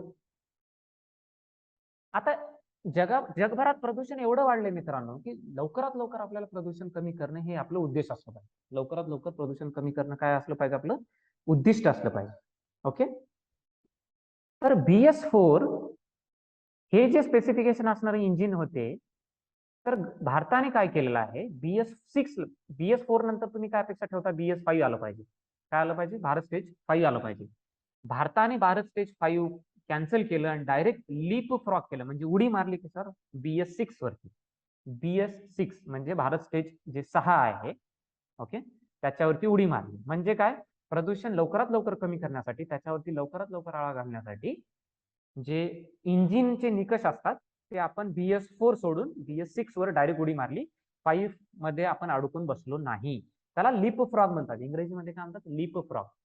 तर असंच एक लीप फ्रॉग म्हणजे उडी मारणे, ओके, मोठी उडी मारणे, ह्या तत्वावरती हे नाविन्यता धोरण राबवलं जाते. या तत्वावरती हे नाविन्यता धोरण राबवलं जाते. नेमकं याच्यात काय करतो आपण, याच्यात LEAPFROG ह्या शब्दांना, ह्या अल्फाबेट्सला, ओके, अर्थ आहे. L for light and regulatory compliance म्हणजे नियंत्रण सरळ करणे. E for connect the ecosystem, इकोसिस्टमला जोडणे. A फॉर ऑगमेंट इन्फ्रास्ट्रक्चर, पायाभूत सुविधा वाढविणे. Partner with industry, P for partner with industry म्हणजे उद्योगांसोबत भागीदारी करणे. F फॉर फंडिंग स्टार्टअप म्हणजे स्टार्टअपला निधी पुरवणे. R for realising human potential म्हणजे मानव संसाधनाचा इष्टतम उपयोग करून घेणे, त्याची क्षमतेचा उपयोग करून घेणे. O फॉर ऑर्गनाइज कॉम्पिटिशन्स आणि इव्हेंट, स्पर्धा भरवणे. आणि G फॉर गव्हर्नन्स म्हणजे प्रशासन करणे चांगल्या प्रकारे. मित्रांनो, LEAPFROG ह्या तत्वावरती आपल्या राज्याचं धोरण चालते, राज्य नाविन्यता धोरण 2018. ओके, आणि LEAPFROG याच्यामध्ये इंग्रजीमध्ये त्याला काही म्हणजे इंग्रजीमध्ये त्यात काही शब्द आहेत. L for something, E for something, L for lighten, E for ecosystem, A for augment, P for partner, असे त्याच्यातनं हे एक तत्व तयार केले. तत्व काय? तत्वाचा तुम्ही जर एका वाक्यात सांगायचं असेल तर तत्व काय आहे? तुम्ही असं मध्ये वगैरे अडकून न बसता एक मोठी उडी घ्यायची आपल्याला. ओके, आणि त्या तत्वावरच आपल्याला नाविन्यता धोरण चालवायचं आहे. ह्यात निधी उभारणी कशी होईल? सुरुवातीला 100 कोटीचा बीज निधी राहील आणि पुढच्या 5 वर्षात 500 कोटी पर्यंत त्याची वाढ करण्याचे उद्देश आहे. क्राउड फंडिंगला देखील परवानगी असेल. क्राउड फंडिंग म्हणजे लोकांकडनं पैसा उभा करणे. ओके, त्याला देखील परवानगी असेल आणि हे केल्यानंतर ओके त्याला एक चालना मिळेल. नाविन्यतेला काय मिळेल? चालना मिळेल. तर ऑक्टोबर 2021च्या एंड पर्यंत अखेरीस महाराष्ट्र राज्यात 10,785 स्टार्टअपची संख्या होती मित्रांनो. 10,785 एकूण स्टार्टअपची नोंद झालेली आहे. ओके, ह्याच योजनेमुळे झालं असं नाही म्हणत, पण ही योजना त्याच्यासाठी एक कामाला पडणार आहे. ओके, पुढच्या धोरणाकडे वस्त्रोद्योग धोरण. राज्याच्या वस्त्रोद्योग धोरण 18 ते 23, 2018 ते 23. ओके, 18 ते 19, 19 ते 20 आणि तिथून 3 वर्ष म्हणजे जवळ 5 वर्षांसाठी हे धोरण आहे. 3026 वस्त्रोद्योग प्रकल्पांना दीर्घ मुदतीच्या कर्जावरील व्याज अनुदानासाठी. म्हणजे काय? व्याज अनुदान म्हणजे जर 7% व्याज असेल तर 4% अनुदान असेल तर 3% तुम्हाला भरायचं जर तुमचा वस्त्रोद्योग असेल. ओके, तर अशा जवळजवळ 3026 उद्योगांची निवड झाली. त्यांना ओके व्याज अनुदान दिलं जाईल. 1881 प्रकल्पांना 19-20 मध्ये 61 कोटींचं व्याज अनुदान, 272 प्रकल्पांना 20-21 मध्ये 79 कोटीचं व्याज अनुदान देण्यात आलं आहे. ओके, 1881 प्रकल्पांना 19-20 मध्ये व्याज अनुदान ओके जवळजवळ 61 कोटी रुपयांचं आणि 272 प्रकल्पांना 20-21 मध्ये 79 कोटीचं व्याज अनुदान देण्यात आलेलं आहे. ओके, तर हे होतं वस्त्रोद्योग धोरणाला चालना देण्यासाठी. महाराष्ट्र राज्य पर्यटन उद्योग आहे. पर्यटन धोरण देखील लागू केले सरकारने उद्योगाच्या प्रगतीसाठी 2016ला. सन 2025 पर्यंत बघा मित्रांनो, आकडे हे वर्ष लक्षात ठेवा. सन 2025 पर्यंत राज्याला अग्रगण्य पर्यटन स्थळ बनवणे हे याचं मुख्य उद्दिष्ट आहे. या उद्योगात 10 लाख अतिरिक्त रोजगार निर्मितीसह 30,000 कोटींची गुंतवणूक आकर्षित करणे हे देखील महाराष्ट्र राज्य पर्यटन धोरणात 2016चं उद्दिष्ट आहे. ओके मित्रांनो, तर किती बघा आपण उद्योग क्षेत्रात काय काय प्रकल्पांबद्दल आपण माहिती घेतली. ओके, पहिला आपण MIDC बद्दल बघितलं, त्यानंतर औद्योगिक धोरण 2019 बघितलं, त्यानंतर मॅग्नेटिक महाराष्ट्र 2.0 बघितलं, त्याचा उच्चार 2.0 असा करतात. ओके, विशाल प्रकल्पांबद्दल थोडीशी माहिती घेतली, त्यानंतर MSME micro small and medium scale industry सूक्ष्म लघु आणि मध्यम उपक्रमांबद्दल बघितलं, त्यानंतर लघु उद्योग विकास मंडळाबद्दल बघितलं. ओके, त्यानंतर राज्य नाविन्यता धोरणाबद्दल आपण माहिती घेतली. ओके, त्यानंतर वस्त्र उद्योगाबद्दल आता बघितलं, ज्यामध्ये व्याज अनुदान दिला जातो. महाराष्ट्र राज्य पर्यटन धोरण जे आताच आपण बघितलं त्या 2016चं, त्यामध्ये महाराष्ट्राला 2025 पर्यंत अग्रगण्य एक पर्यटन स्थळ आणि 30,000 कोटीची गुंतवणूक आणि 10 लाख अतिरिक्त रोजगार निर्मिती यात काय धोरण ठेवण्यात, त्यात टार्गेट ठेवण्यात आलेलं आहे. ओके, ह्याच धोरणासारखं 2020ला महाराष्ट्र सरकारने कृषी पर्यटन धोरणाची सुरुवात केली. त्यामध्ये कृषी पर्यटनाद्वारे कृषी पर्यटनाद्वारे ग्रामीण विकास साधने, शेती उत्पादनांना बाजारपेठ सुनिश्चित करणे. कारण पर्यटन असलं की लोक तिथं येतात आणि त्यामुळे काय होईल, जो शेती उत्पादन असेल त्याला बाजारपेठ मिळेल, शेतीशी संबंधित व्यवसायांना प्रोत्साहन मिळेल, लोककला प्रोत्साहन देणे, लोककला परंपरा प्रदर्शित करणे, ग्रामीण महिला व तरुणांना रोजगार उपलब्ध करून देणे आणि शहरी लोकांना शेतीविषयक कामाची माहिती अनुभव प्रदान करणे हे या पर्यटन धोरणाचा उद्दिष्ट आहे. आणि हे कोणतं पर्यटन आहे मित्रांनो? ऍग्री टुरिझम ज्याला म्हणतात, ऍग्रो टुरिझम. कृषी पर्यटन धोरण कधी लॉन्च केले महाराष्ट्र सरकारने? 2020ला लॉन्च केले. कधी लॉन्च केले मित्रांनो? 2020ला. ओके, शेवटचं उद्योगाचं धोरण बघू आपण, ते म्हणजे बीच शाक. शाक म्हणजे जो छोटीशी जहाज असते ज्याच्यावरती खुर्च्या वगैरे असतात, बसण्यासाठी जागा असते. ह्यासाठी 2020ला महाराष्ट्र सरकारने एक धोरण बनवले. कोकण किनारपट्टीवरील पर्यावरण पूरक आणि CRZ ची पूर्तता करणारे तात्पुरता बीच शाक, आराम खुर्च्या, छत्र्या आणि बीचवरील सार्वजनिक केंद्रे सुरू करण्यात येणार आहेत. या धोरणाअंतर्गत किनारपट्टीवर, कोकण किनारपट्टीवरती पर्यावरणपूरक आणि CRZ ची पूर्तता करून तात्पुरतं बीच शाख म्हणजे बीचवरती, किनाऱ्यावरतीच काय असेल, एक छोटस जहाज असेल. ओके. आणि त्यावरती आराम खुर्च्या, छत्र्या, ओके, सार्वजनिक केंद्र वगैरे असतील. या प्रकल्पासाठी पालघर मधील केळवे आणि बोर्डी, रायगड मधील दिवे आगार आणि वर्सोली, रत्नागिरी मधील आरेवारे आणि गुहागर आणि सिंधुदुर्ग मधील कुणकेश्वर आणि तारकर्ली या लोकप्रिय किनाऱ्यांची निवड करण्यात आली. आणि ह्या किनाऱ्यांवरती शॅकची सुविधा देण्यात येईल आणि तिथं पर्यटनाला प्रोत्साहन देण्यासाठी आराम खुर्च्या, छत्रे आणि सार्वजनिक केंद्रांची निर्मिती करण्यात येईल. आणि ह्या प्रकारे तिथल्या उद्योगांना चालना मिळेल. ओके फ्रेंड्स, तर आपण एवढे सगळे उद्योगांमधल्या उद्योगाची धोरणं बघितली. मित्रांनो, आज आपण इथे थांबूया. पुढच्या लेक्चरमध्ये आपण ओके सेवा क्षेत्र आणि पायाभूत सुविधा, दुष्काळ व्यवस्थापन आणि FDI ह्या 3 गोष्टींबद्दल माहिती घेऊया. Okay, thank you for being here. भारतीच्या चॅनलला सबस्क्राईब करा, शेअर करा, जास्तीत जास्त लोकांपर्यंत या उपक्रमाची माहिती द्या. आणि पुढच्या काही दिवसात आपल्याला प्रिव्हियस इयर क्वेश्चन्सची चर्चा करायची आहे. त्यासाठी तुम्ही ही लेक्चर मिस करू नका. Okay, thank you for being here. Bye bye, take care.